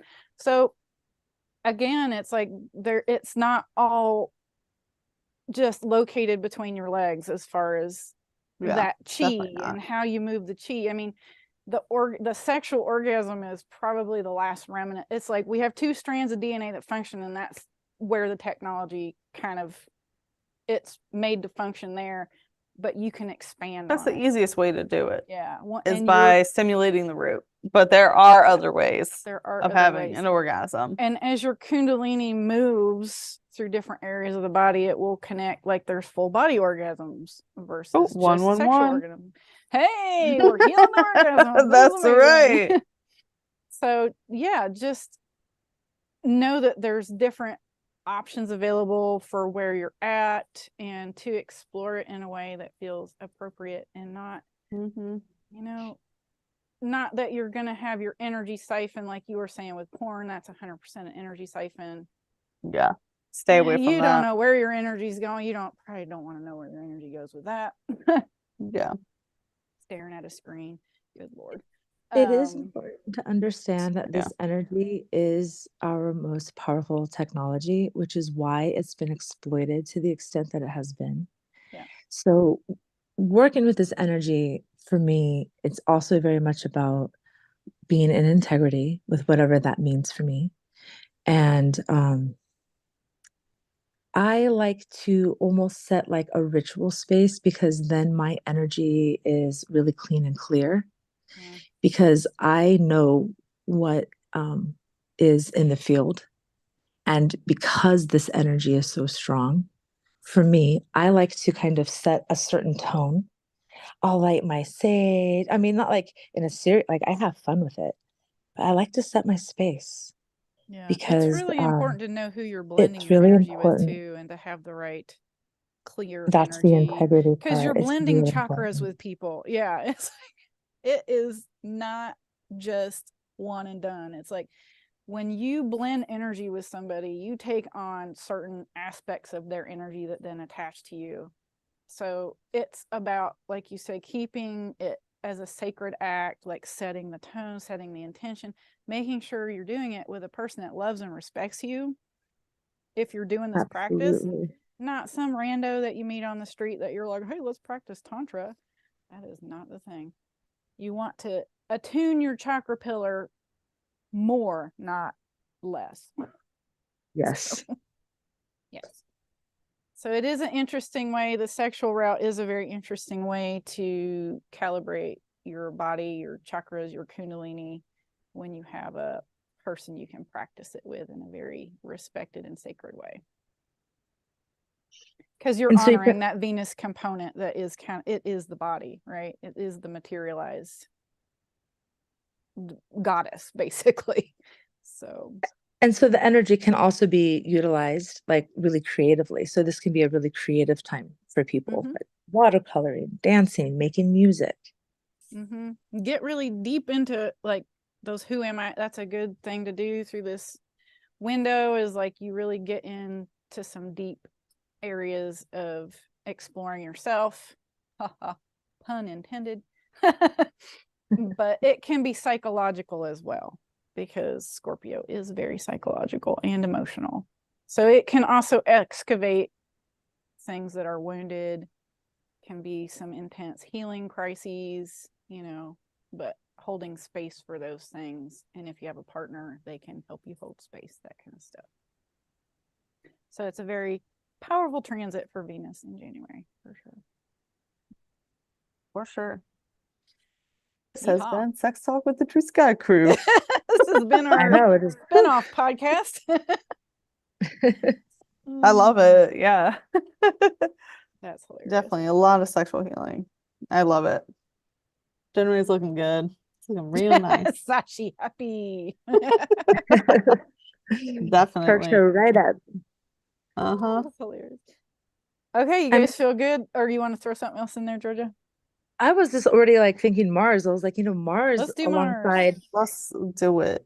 Mars has been kind of a silent player, I feel like, because he's just been there with everyone else doing big stuff. But Mars hanging out in the space this way too, like hanging around the sun and moving, getting closer to Mercury. I mean, Mars is a very sexual player too, because this is like our masculine energy, how we give. So, this is a very esoteric time of the year. So it's about exploring the God realms. So it can be through making love, it can be through prayer, it can be through singing, it can be through meditation, it can be through touching a tree. It's, but it's very much about in exploring your energy like into the God realms. Yeah. Bigger points of view, bigger reference points. Keep zooming out. It doesn't have to go straight from like 0 to God, right? You just keep expanding your horizons, for sure. Keep taking steps. But it's natural for Sagittarius. It just is Sagittarius. So it's going to be at least planting the seeds, if not giving full blossoms. For sure. Especially when Venus enters Sag, it's like sexual exploring. And as Mars is Sag as well, it's even more so. Oh yeah, I get total belly dancer vibes when Venus goes into Sag. I like it. Yeah. Nice. Very sexy. Yeah, and as Mars enters Sag, there's a lot of energy of physical travel. Like go experience it. Like, hey, maybe, instead of, maybe some people want to have different partners from around the world and sort of exploring that way. Or maybe you're meant to experience an orgasm at different parts of the grid. That's travel. That's my kind of grid work right there. Spread your seed that way, Let's go on a trip and have sex in all 50 states. Exactly. All across the land. I love it. Sounds fun. That does sound fun. One with the sacred waters throughout the planet. Yes. And share our sacred waters as well. What Stargate needs some juju? Let's go there. Let's all come there. Turbo boost. Come to the Stargate. We'll go and come there. Yeah. Oh my God, we might actually need a spin-off shows like we do. Yeah. I feel like we could do an astrology stand-up. Oh my God. Okay, so back to Mars. Okay, you can tell everyone, I'm sure you can tell we are very much in the Sagittarius energy. We're feeling that. Mars in Sagittarius is a great sense of humor. Mars in Sagittarius is Mercury too. Yeah. Let me tell It's just everybody where. Let funny. me tell everybody like where if he's you- going to be before if we you- get. on Yes. tangent. Okay. Yeah. Okay. Let's get the So- data. January 2nd, Mars exits Scorpio and is in that little tiny Ophiuchus only window. January 4th to 5th, Mars is in that Ophiuchus Sagittarius void, and then from January 6th onward, he's in Sag. So the jovial Mars starts coming into play around the 6th. You might feel it surfing in before that, and then he's there until the 31st, till the end of the month. So he spends the rest of that month just partying down in Sag. I feel like Mars coming into Sagittarius on the 6th with that Sun alignment with Vega is going to really assist in like us like really receiving profound amounts of information and being able to embody it even more. Yeah, you might have realizations of how to take steps towards that too. Well, of course it doesn't happen Yeah. overnight, but Mars is Yeah. very much about like being in the body. Like we can see a lot about our body types, how we move, or musculature and things like that through Mars. So it's going to drop in codes, and it just depends on where you're at, which level you're at, and how you're going to take it as instruction steps. Yeah, I kind of see Mars as like action oriented, like doing, making too, choices, yeah. words you're choosing. So I feel like it may Like actions you take, what's inspiring you to Yeah. move. Yeah, you may have those Do soul things in the physical, inspired yeah. big moments of zoomed out understanding, and then Mars is assisting you in trucking it in that direction, basically. Yeah, like physically doing the thing. It's the action, it's physically doing the thing, it's embodied. And so it's going to be like working with Mercury and taking all sorts of information in and really helping Activating to that put new it tech. into into the legs. Yeah. So he passes over some fixed stars as he's cruising through that first area in Sag. Crosses Edmund and Draco on January 2nd. So there's some dragon energy. He had just, like, at the end of December, like the 31st, Mars is parked on Galactic Center. So it's funny that at the end of December, beginning of January, we've got Mars at Galactic Center, Venus at that cusp of Scorpio. Yeah. There's some power play going on between those two.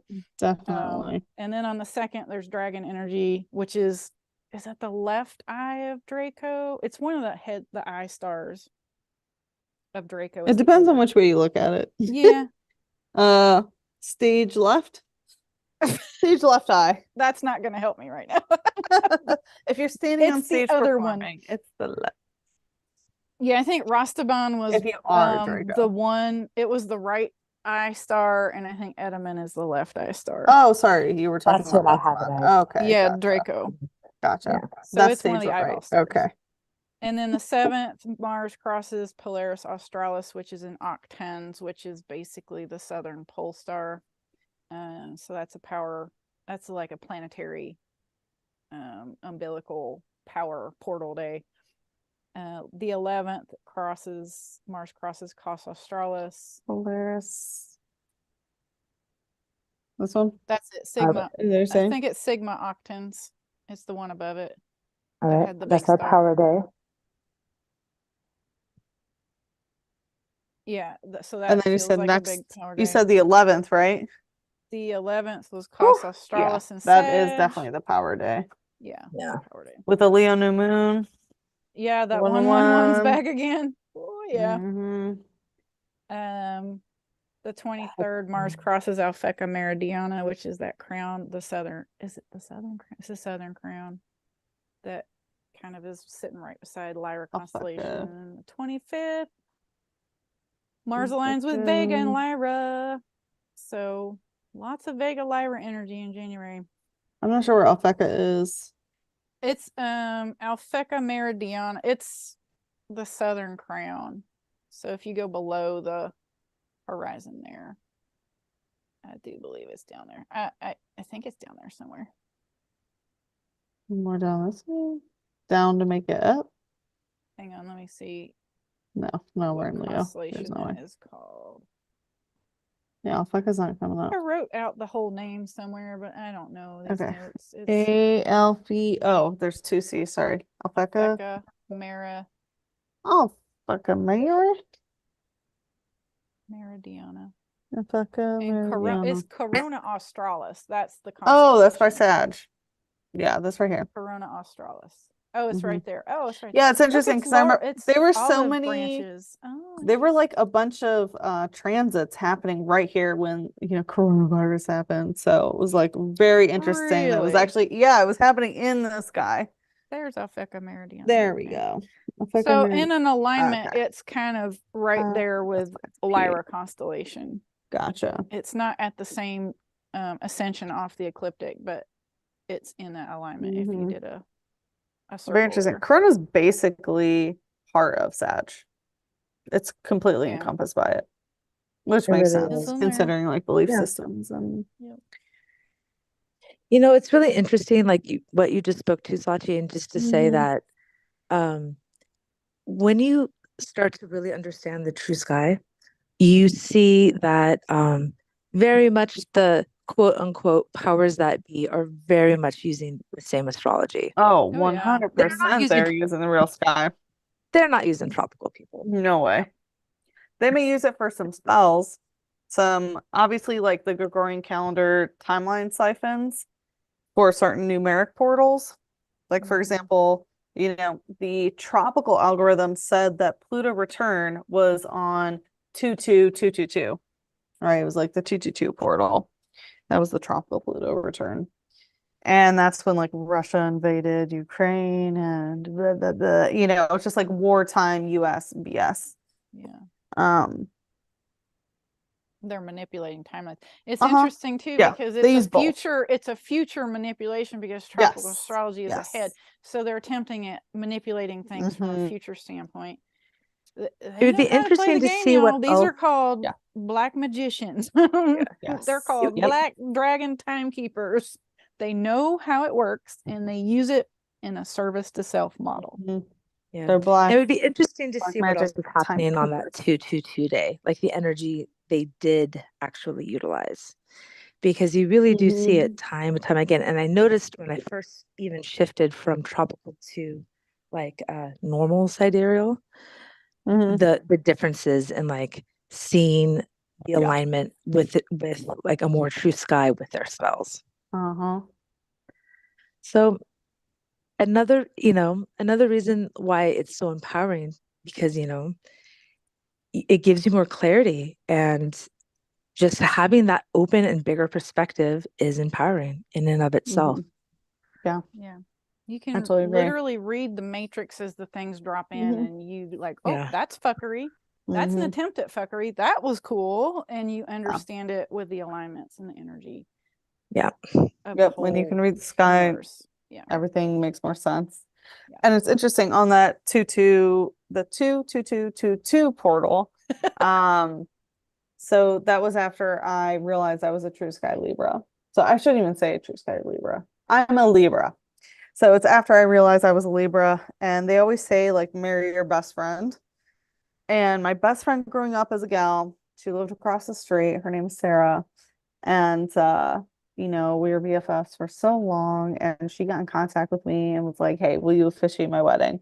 So I became an officiate in my state so that I could, marry people in my state. And I married her and her husband on 22222 and did like a whole ceremony all about like the number of balance and harmony and all that. And the moon was in Libra on that day, and it was so beautiful. And I was like, wow, look at all my like Libra powers coming online, like legally and in love. I'm just like loving it. Yeah, so it was very cool to be able to like be an agent of the state to bring people to wed. It was really cool. Nice. So we have a question in the live chat. That's the 23rd. That's the third 23 reference in the hour for this person. Will you expand on what is going on that day?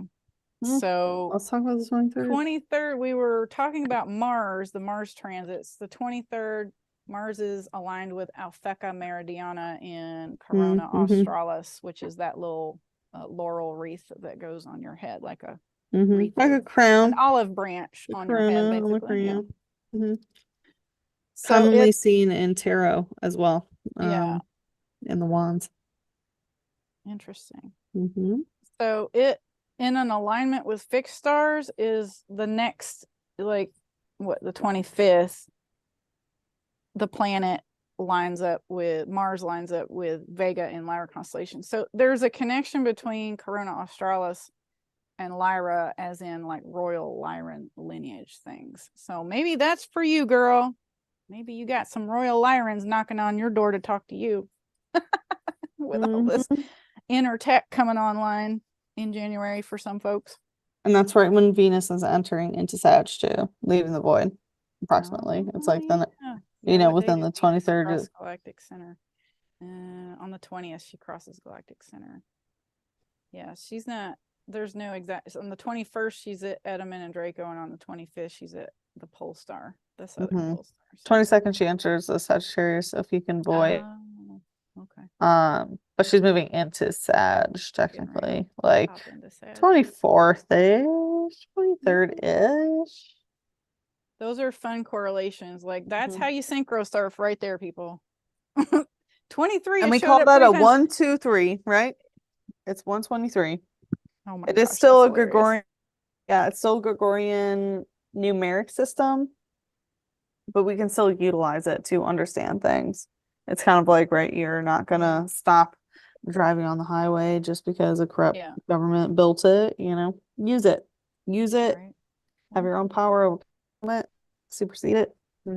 That's funny too, because if you get something 3 times, it is definitely for you to go explore what that is. Like Carla just did. She's like, okay, that's the 3rd one that I need to look into that. Exactly. So that's how you synchro surf. 1, 2, 3. That's right. 1, 2, 3. When you get good at it, you get 1 and you know. When you're starting to get good at it, you get 2 and you're like, okay, I'm seeing a pattern. And pay attention if you see, like 1:23 a.m., 1:23 p.m. See a license plate that says 123. You see any number that says 123, it's the same energy that is trying to reach you, the same message. And if you want clarity, ask your higher self for it. You will get it. Ask the quantum question in that moment. Okay, I hear you. What's going on? What do I need to know? And it'll come up. Some people will get the immediate download. Sometimes you'll get it in a dream, but the important thing is to ask those quantum questions when you're having those moments. Be like, I hear you. What is it? Thank you. And it'll come in. Literally ask and you shall receive. Truly. Seriously, because it literally is that straightforward when you ask. Like, I have had dreams where people come to me and say, like, this is a message from Jupiter. And just like give it to me. I'm like, okay, well, there it is. Oh, Carla says, I was just thinking about the 1, 2, 3, 4, 1, 2, 3, 4 thing. at the end of this year. Oh, yeah. We have a palindrome, a numeric palindrome at the end of the year. Yeah. That is hilarious. I think it's the year ends on it's 1, 2, 3, 1, 2, 3. Yeah. Yeah, 1, 2, 3. Sounds like, again, there's a lot of Lyrian stuff. So there's a lot of like numeric musical things, right? Those are like steps that you take in a dance. Those are things that you would do to compose music. And Vega is opposite Sirius on the other side of the chart. So there's very opposite serious seriousness. Stargate things going on this month with all these transits past Vega. And there's Vega and Lyra is like where the original reversals trickle down from my understanding. So it does feel like repair to that sort of those 10, 11, 12D templates. Yeah, very high dimensional templates. So good times. It does feel kind of like astral overtime, getting out, doing some stowing in the astrals, stitching up timelines. There's lots of interesting things going on this month. For sure. So have fun with that, Carla. Yes. Cheryl says the last day of the year. I know 1, she's 2, 3, magical. 1, 2, 3. she'll be out there with her Native American friends, Mm. calling up the ancestors. Be awesome. Anything else we want to throw in the hat for Mars and his fun Sagittarius transit? I'm good there. Oh, Good. yeah, no. Just fun. January Yeah. is fun. That would be the adjective I would describe it. It's like, yeah, how can we make work more fun? It's not a How pizza can we party. make Stargate repair fun? Exactly. Yeah. Prizes. It does feel like it has its intensity, but we'll do it in a way that's kind of playful. There'll be opportunities for that for sure. Yeah, because Sagittarius is fun, and it's like it does the work through fun and through adventure and through being happy and taking the opportunity. Mm-hmm. Yeah, what is that science nugget that's like it takes 10,000 repetitions to learn something new unless you do it in play, and then it takes like 40 or something like that. It's like you can do a lot of good productive things in play. Yeah. So. Yeah. Yeah, it's the opposite of what the Romans said, right? Like they would hit the kids while they were studying to make them remember. Oh, like negative like, reinforcement? Yeah, that's like traumatizing AF. It's like if you give candy, well, actually not candy, maybe fruit. If you give fruit and praise, you are much likely to get a better result than if you are to hit and scold. Yeah, negative reinforcement is not the best tool for sure. Definitely not.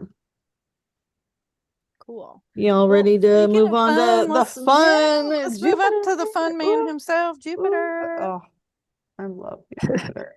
We love He's you, still Jupiter. hanging out in the series Cetus Aries void, so we're in the process of birthing big things with him. That's there. right.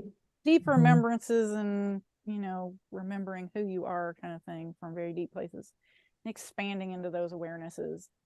And he, is just still trucking towards alignments with Shadar and Cassiopeia and alignments with Hamal. So Hamal and Shadar are in the same alignment. So if you can see Hamal on there in Aries, that's kind of where Cassiopeia is in the same alignment. So you see him, the Alpha star. Yeah. So that's what he's doing. Just hanging out, cruising through the void. Pretty much. He's been doing that for a while. Well, and then Jupiter actually Jupiter have just gone direct on the 30th. So really around the 1st, 2nd, it's going to start to really be moving. So that's also kind of sets a certain tone for the beginning of the month. Jupiter? Wait, Jupiter stationed direct like a while ago. I want to say did I get that one? Maybe I looked at 2024 by mistake. Stationed direct earlier in December 7th. Maybe Jupiter? If that's what you're thinking. Or no, Neptune. Neptune. I'm looking at notes from December. I've got December 29th for next year. What am I looking at? We're having a moment. No, you guys, that was my bad. This is a Mercury. No, there's no bad. This is good. Let's check it. This is a. But I am pretty sure that I'm looking at 2024. Because I've got Jupiter. I'm looking at December, right? Yeah, December, episode 9, Jupiter station direct the 29th, direct on the 31st. So you. Oh yeah, December 28th, 2023. We're living so much in January that it's okay, cool. I haven't even thought about what's going on at the end of this month. This is when Jupiter stationed direct. Right. So you're right. Newly direct. Newly direct in January. Jupiter it is newly direct. Ooh, I feel that too. So big expansion chemistry. That's that was today. That was yesterday. Now that we're moving to 29. Jupiter just stationed direct. Wow. Hey everybody. You guys, that's how much we've been in this calendar project this month. It's like I don't know what's happening. Literally all time and numbers have just been melding together. Right. When you get the calendar and or the daily planner, you will see exactly what we're talking about. Just moving through time with so much data. We're doing all that. We talked about doing timeline reworking, and we have been doing that. So these tools are perfect for you if that's what you're trying to do. And Yeah. it's such a Mercury retrograde moment, which is so perfectly like You're like, let's haha. double check. Yeah, Check. it is. Do you know where you are? Yeah, we gotta And double Jupiter's check. just hilarious because Jupiter rules Sagittarius. So this Jupiter is setting the whole tone for Sagittarius season. So I like how it tapped our shoulder. I think it's Like, I like Jupiter here because it does feel like he's really expanding your understanding of yourself, your understanding and remembrances of your galacticness from this station of identity and this lens, this personality lens.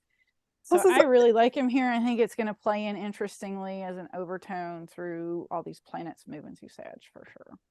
yeah. I totally understand. I totally agree. Plus, like Jupiter in a bigger picture, this is Jupiter starting a whole new cycle. Entering, I mean, technically entering Aries, but still in Cetus. So it's like in the death and rebirth area of the zodiac, and really just starting a whole new chapter of what it means to be in abundance, to be philosophical, to have higher belief systems, and bringing in new philosophies and theologies to the collective. It's beautiful. It's a whole new way to expand, which society really needs.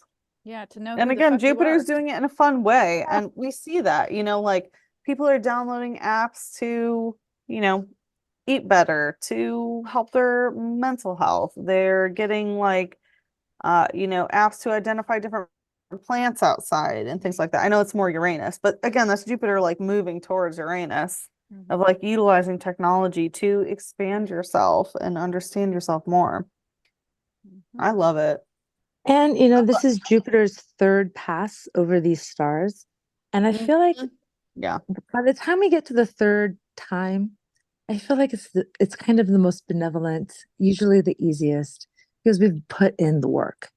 Yeah, you've literally that's the charm, wrung right? the rag out. You've squeezed all the stuff out that was intended to be worked on at that point. And it does feel mostly like an integration phase. Like, okay, we're going to have this thing come up again and you're going to ace this, right? It's like, it's like the third time's the charm kind of thing, right? Exactly. You did it once as I transited direct. You did it twice as I retrograded, where you really gave the rag a squeeze then, and now you're going to do it again, and you're going to calibrate that thoroughly. So you have embodied it.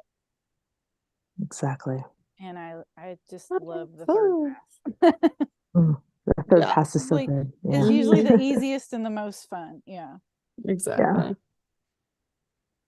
So there's no conjunction. Nothing's going to conjunct Jupiter planet-wise, and he's not really going to align with any of those major fixed stars in that area. He's just kind of gently starting to go forward into drive this month. So it does usually take him a little bit of time to pick up speed once they've come out of retrograde. So he'll be picking up speed throughout the month for sure. So party on, Jupiter. All right. Jupiter. Yep. All right. Video Jupiter moon conjunction, but that's it. Let's talk about Saturn. Let's talk about Saturn. Saturn is hanging out in Aquarius. She's been there for quite a long time. Yep. And we'll be there until 2026. Yeah, I'm not mad about it. I like her there. It's fine. That's exactly. It's the weird fun Saturn. Yeah, she's the weird. It's the good Saturn. It's the Saturn we like. It's the nutty professor Saturn. She also is not having any conjunctions this month with any planets. She will be having some very significant fixed star alignments. On the 10th, she'll be aligning with royal star Fomalhaut in Pisces Austrinus, which is below Aquarius there. It's the southern fish. Yeah, there he is. So Fomalhaut is a royal guardian star. It is like the empowered, woke as fuck, I accept my responsibility on this planet guardian. It's like, I know I'm here to do a job on a whole other level. And Saturn is, the queen of holding that karma. So if you have agreements to step into that power in this lifetime, she will be like tapping you on the shoulder this month and off you go. Mhm. So that's gonna be fun. And again, this is, I think, her third pass over this placement as well. Is that right? Don't quote me on that. I think Yes. this I is think the it is. second. Well, I think this is the second retrograde, but might be the third time Oh, because she moves that it us like, moves here. yeah, But something in this interesting I recent just retrograde. noticed is like the Pisces energy actually starts in the tail of Capricornus, which makes sense because it's like the fish tail. But Oh, that is interesting. it's like the first fish of Pisces. The fish that's not on the line, Mm-hmm. whereas Pisces fish are on the line. On the line. So the other really big fixed star is Deneb that Saturn will be aligning with on the 24th of January. And Deneb is in Cygnus, and that's like big, multiverse time matrix guardian things. So those two side by side is definitely like, some people are going to be getting the wake up call that's like, hey, you're here for more than just eating, sleeping, and going to work. And it's time to get that on. Yeah. And Yep, if you're big already time. fairly No down wage that slaves. path, yeah, if you're fairly down that path, like it'll up level through those transits this month. Yeah. So I'm especially looking forward to that with my synchro, my Saturn synchro. I'm like, ooh, this is gonna be Nice.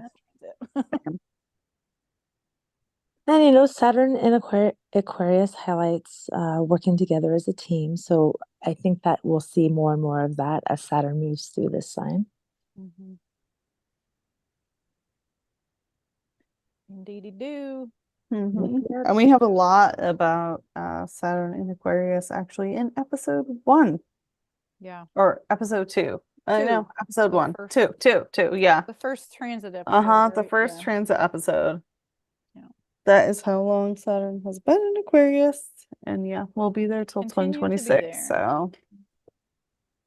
So yeah, let us know, like, you guys that are in our Instagram chats, when these transits come rolling through with Saturn, let us know how you're surfing those days. That'll be fun. Ready to move on to Chiron? Huh? Yep. All right, Chiron and Pisces. Heading towards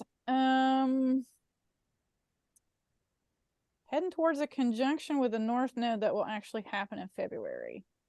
Mm-hmm. So there's no planet conjunction with Chiron this month. Just steadily cruising in drive. Chiron's out of retrograde as well. And the nodes don't show up on the Sky app, but it's not far, and the nodes move backwards. So the node is retrograding towards Chiron. Chiron is moving direct towards the node. So that'll be interesting in February, but not yet. Not in January. Yeah. So just still bringing up all those spiritual things to work on. That could be healing bridges for you and for you through your spiritual things. Yeah. Dream work, union work. Yeah. Why is it doing that? It's so weird. Is it turning it upside It's down? like it's changing the hours, even though, like, see how I have the days selected? It's just changing the hours. Well, there we go. Chiron's doing some weird time stuff. Like, yeah, look, like here's the hours, here's the days. It's changing the hours. I mean, I'm sure everyone here sees that. So it's just weird, Mercury retrograde glitching. Hilarious. Anyway, yeah, Chiron stays in the same space, so it doesn't really matter. And Just thought it was a we've little talked weird. at length about that, so you can reference that in previous episodes. But spiritual healing, folks, in whatever way that means. If it's over or under, like if you feel disconnected from your spiritual self, or maybe it's overload, too many downloads, could be kind of either or with that. And just figuring out how to bridge that stuff. So okay, let's move on to Uranus. We've kind of talked about him a bunch. Yeah. Aries Cetus, void space area closer to the back legs of Aries. Doesn't quite align. I think I mentioned this too. Doesn't quite align with Bharani, fixed star Bharani. before going direct. And then he starts trucking it towards Taurus. And I'm okay with that. I don't know what's happening. It's not letting me. Hmm. I have the day. Oh, we're here. Okay. There we go. Oh, because it's on hours. I thought clicking over here would change. All right, there we go. Days to days to days. Yep. We got it. This is Got that Uranus technical issue worked out. that's right. Yeah, that's Mercury retrograde plus Uranus. Plus Uranus. All So right. yeah, I feel like we've covered a lot of what Yeah, Uranus we is did. doing. Mm-hmm. So I agree. we can move on. Neptune in Pisces. Where Really, Neptune we've loves talked, to be. Yep. yeah, quite a lot about all Also of in these. Yeah. episode 2. Mhm. Yeah, a lot of these slower movers are going to Mhm. be, you'll get more details in earlier Dreams, episodes. dreams, drugs. Those are pretty much the Addiction matrix. yes, Watch out. addiction and Or it could delusion, be the highest illusion, highs. Yeah, it could be the escapism. highest highs of those Yes, spiritual realms, alignment. or the lowest lows. Mm-hmm. Yeah, Disillusion, transcending detachment, or transcending your physical form, being able to reach alternate dimensions and work with your spiritual team from different dimensions. Getting into the highest spiritual alignment is the best way to work with Neptune and Pisces, because that's what Neptune and Pisces, which happens through, I think, 2046. It's quite some time. I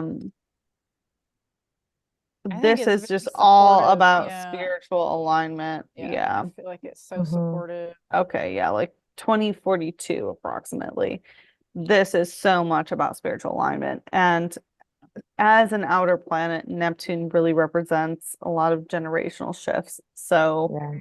these are going to be things that are sort of stewing in the background, and kind of like Pluto, you're not going to notice them right away. It's kind of like the They're more subconscious. Yeah. yes, it's like the saying that if you have a boiling pot of water and you throw a frog in it, it's going to immediately jump out. But if you put the frog in it and slowly increase the temperature, it'll never know. Mhm. That's how Pluto works for me. It's like a very slow and subtle change. And Neptune is very similar in that way, but just very otherworldly. Whereas Pluto's like, what's happening with you right now? I also feel like Neptune, as that center outer planet, is like a quantum portal to your higher self. So it's really for that whole duration till, what did you say, 2047? What, I or thought it was 42, I thought it was whatever, I thought it was, for but it many, looks many like years is about approximately, getting in I would alignment say with 2042. yourself. Yeah, getting in alignment with your Yeah. true, authentic soul It enters the self. void around like 2039. Yeah. So that's a maybe 2038. That's a nice long period of time for Yeah. doing soul work. Like just getting that That's another thing about connection astrology. It really reconnected. helps you understand the true cyclical nature of the universe. And like, wow, this transit is happening for like what, 20 plus years? Yay. And it really helps you understand the impermanence of this lifetime Yeah. and how important it is for you to get your ish done. Right. Look at So what's that when above and you below Pisces. if and Cetus then is come back. below, like Mhm. working out all that spiritual. I feel like Cetus is like the dark side of Pisces, or some of that For darker sure. spiritual water. And above it is Pegasus and Andromeda. So that gives you some idea of what you're working with there. Like, Right. Are you going to a real lower opportunities. dimension Yeah. or a higher dimension when you pass in this lifetime? It's up to you. Because if you end up going to the lower dimension, you have to figure out either just how to go through the birth canal here, Yeah. or, go around again and try to get to the higher dimensions. Yeah. So it's a real opportunity to be walking on this planet while Neptune's transiting. Mhm. Take the opportunity. Yeah, Yeah, do it. really. I know we're looking 20 years ahead, but even still, I mean, this is like profound spiritualization it of is. like a whole generation. And Mhm. Neptune is the higher octave of Venus, and Pisces is exalted in Venus. So Pisces and Neptune is also we have access to the very best that Pisces has to offer. And one way that is a really beautiful way to work with this energy is to dance your prayers. Dance your prayers, move them through your body. Yeah, I always think of like the Sufis when I think of sort of this kind of energy, like this, the vortex, the spinning in the vortex. I love that dancing, dancing your soul in, you know. Oh, there's a great song called Dance, Dance, Dance, or Dance, Dance, Dance, by Likey Lee. Anyone who's interested, check it out. It's a great song. Put it on and dance. So there is a significant conjunction with Pluto. Or wait, we're on Neptune. Never mind. Yeah. Carry on. Ready? Let's move on to Pluto. Yeah. Yes. I was already looking at that. Pluto is hanging out still in the Sagittarius Capricornus void. The 20th of January, Sun will be conjunct Pluto. Intensity. So that feels like a real day where you can do some shadow integration work and shine your soul light. Just boom, transmute. It could be shadow aspects that want to come up to integrate or release, or I should say clear. So we don't want to release them. We want to send them home.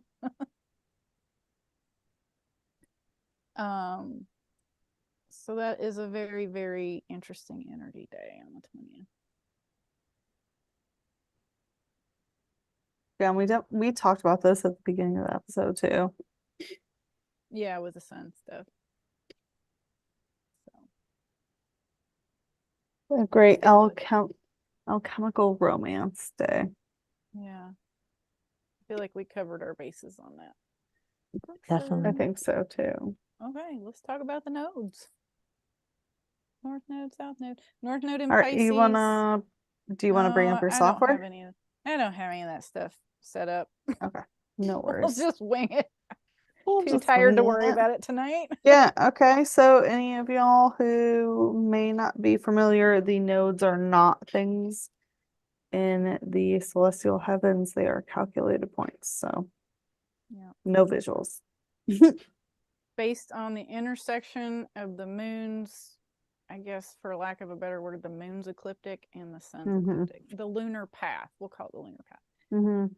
And the sun's lunar ecliptic. path and sun ecliptic. Yeah. Where they intersect. Yes. Yeah. So there's two intersections. And the north node is the ascending node, south node, descending node.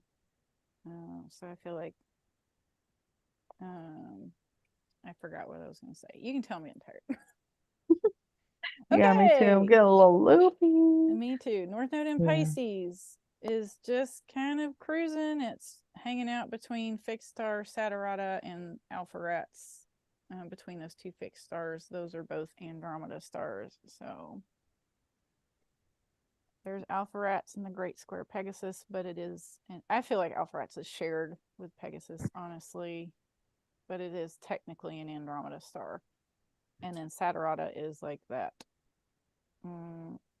I call it the heart of Andromeda, but it's like that arm with the bright star in the armpit. That's very interesting. They're like connected there. So it's toggled in between those two for sure. So definitely some play with like Andromeda high vibe, super high vibe energy, and like Pegasus DNA recoding. You know, the very grounded, stable, four-legged horse that can also fly. Right. Galactic DNA recodes come through those placements, in my opinion. Fun place for the North Node to be, sailing into that kind of energy. Like really up-level your templates, people. It's like waking up the healers. Like it's like a clarion call, like, hey, everyone, it's time. Yes. Wake up that galactic DNA. Wake up those other strands of DNA. Trust yourself. Get online. We need you too. Come on. Hop on your Pegasus. Let's go. Hurry, yeah. And then the South Node is balancing that out in Virgo. Also helping keeping us grounded in, you know, Virgo doing those Virgo things, practical applications. still talking about up leveling the DNA templates from a more earth-based place. So you can get to the angelic realms. Mm-hmm. Well, and how do we integrate all of this high galactic stuff? The South Node in Virgo is telling us be in the body, take care, have a daily routine, remember to brush your teeth. Right. Habits, health, things that you eat, your organizational structure, your daily routine, like everything is right there. All through Virgo. Bringing heaven to earth. Mm-hmm. The South Node is just still moving off from the alignment with Arcturus and Spica. So that's a big Stargate with the Andromeda Galaxy. So it's moving off more towards Virgo's head. So we're really kind of South Node wise in an integration phase. Like there could be past life skill sets that are sort of integrating nicely. Yeah, and you just take those practical steps to embody that stuff. Like make rice, wash dishes, sweep floor, meditate, have enlightenment, sweep floor. Exactly. And But that it is rounds it out. Yeah. For the month. I mean, really, it's how much better you feel after you sweep your floor. Or Yes. Everything's clean. It's like, oh my God. I cleaned the entire house today. It was amazing. Cleaning is spiritual. Mm-hmm. It Totally. is. Cleanliness is next to godliness. Yeah. Yeah. Because you're patterning something. Right? Mm-hmm. You're patterning it. As above, so below. If you can do it in real life, it just goes to all those other realms as well. Exactly. Lower entities love to live in filth. Yeah. In disorganized spaces. Mm-hmm. Yeah. Filth and cluttered.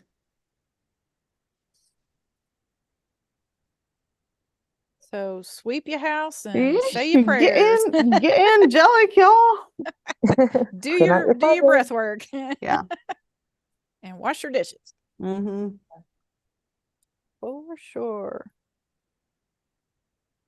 So it feels like all in all a pretty fun month, don't you think? Is there a day you would say, well, I think we know what our power day is? Yeah, you guys? I would say January 11. Yeah.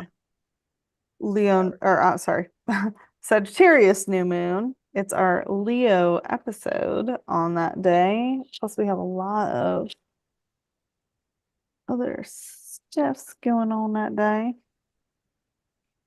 Good times. Powerhouse. Mm-hmm. Any final thoughts anybody has before we sign off?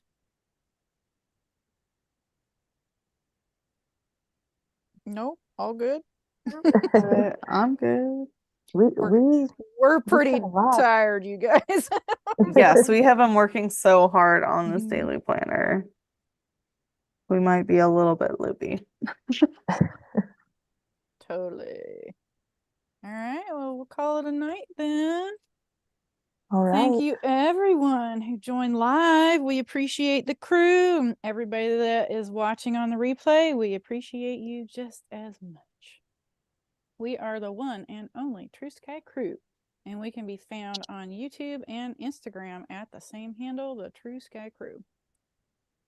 I am Janine, and you can find me at Inner Sky Alchemy on Instagram, where I currently have my astrology books closed. I think you guys probably know why. It is open in February, but all of January my books for astrology will be closed, but I still have openings for dream alchemy and my somatic work with clients. I'm Georgia. You can find me at Star Nectar Astrology, and right now my services are currently closed. A much needed rest at this time of year, for sure. And I am Sachi. You can find me at Sachi the Seer, previously at Sachi the Scorpio. And my books are also currently closed, except for emergency readings, but you can also get my classes through my website at Sachi the Seer. I have Astrology 101 and 201 and also Tarot 101 if you want to learn more on how to read charts or to read tarot cards. Yeah. So our next episode will be in 2 weeks. It will be on True Sky Leo on January the 11th. We look forward to seeing you guys there. And calendars are available at Sashi's website. Was it Sashi the Seer? Is that the website? Yep. Go get your calendars and we'll see you in January, folks. So keep your feet on the ground and your eyes on the sky. True Sky don't lie. See you in January, peeps. See you then. Bye.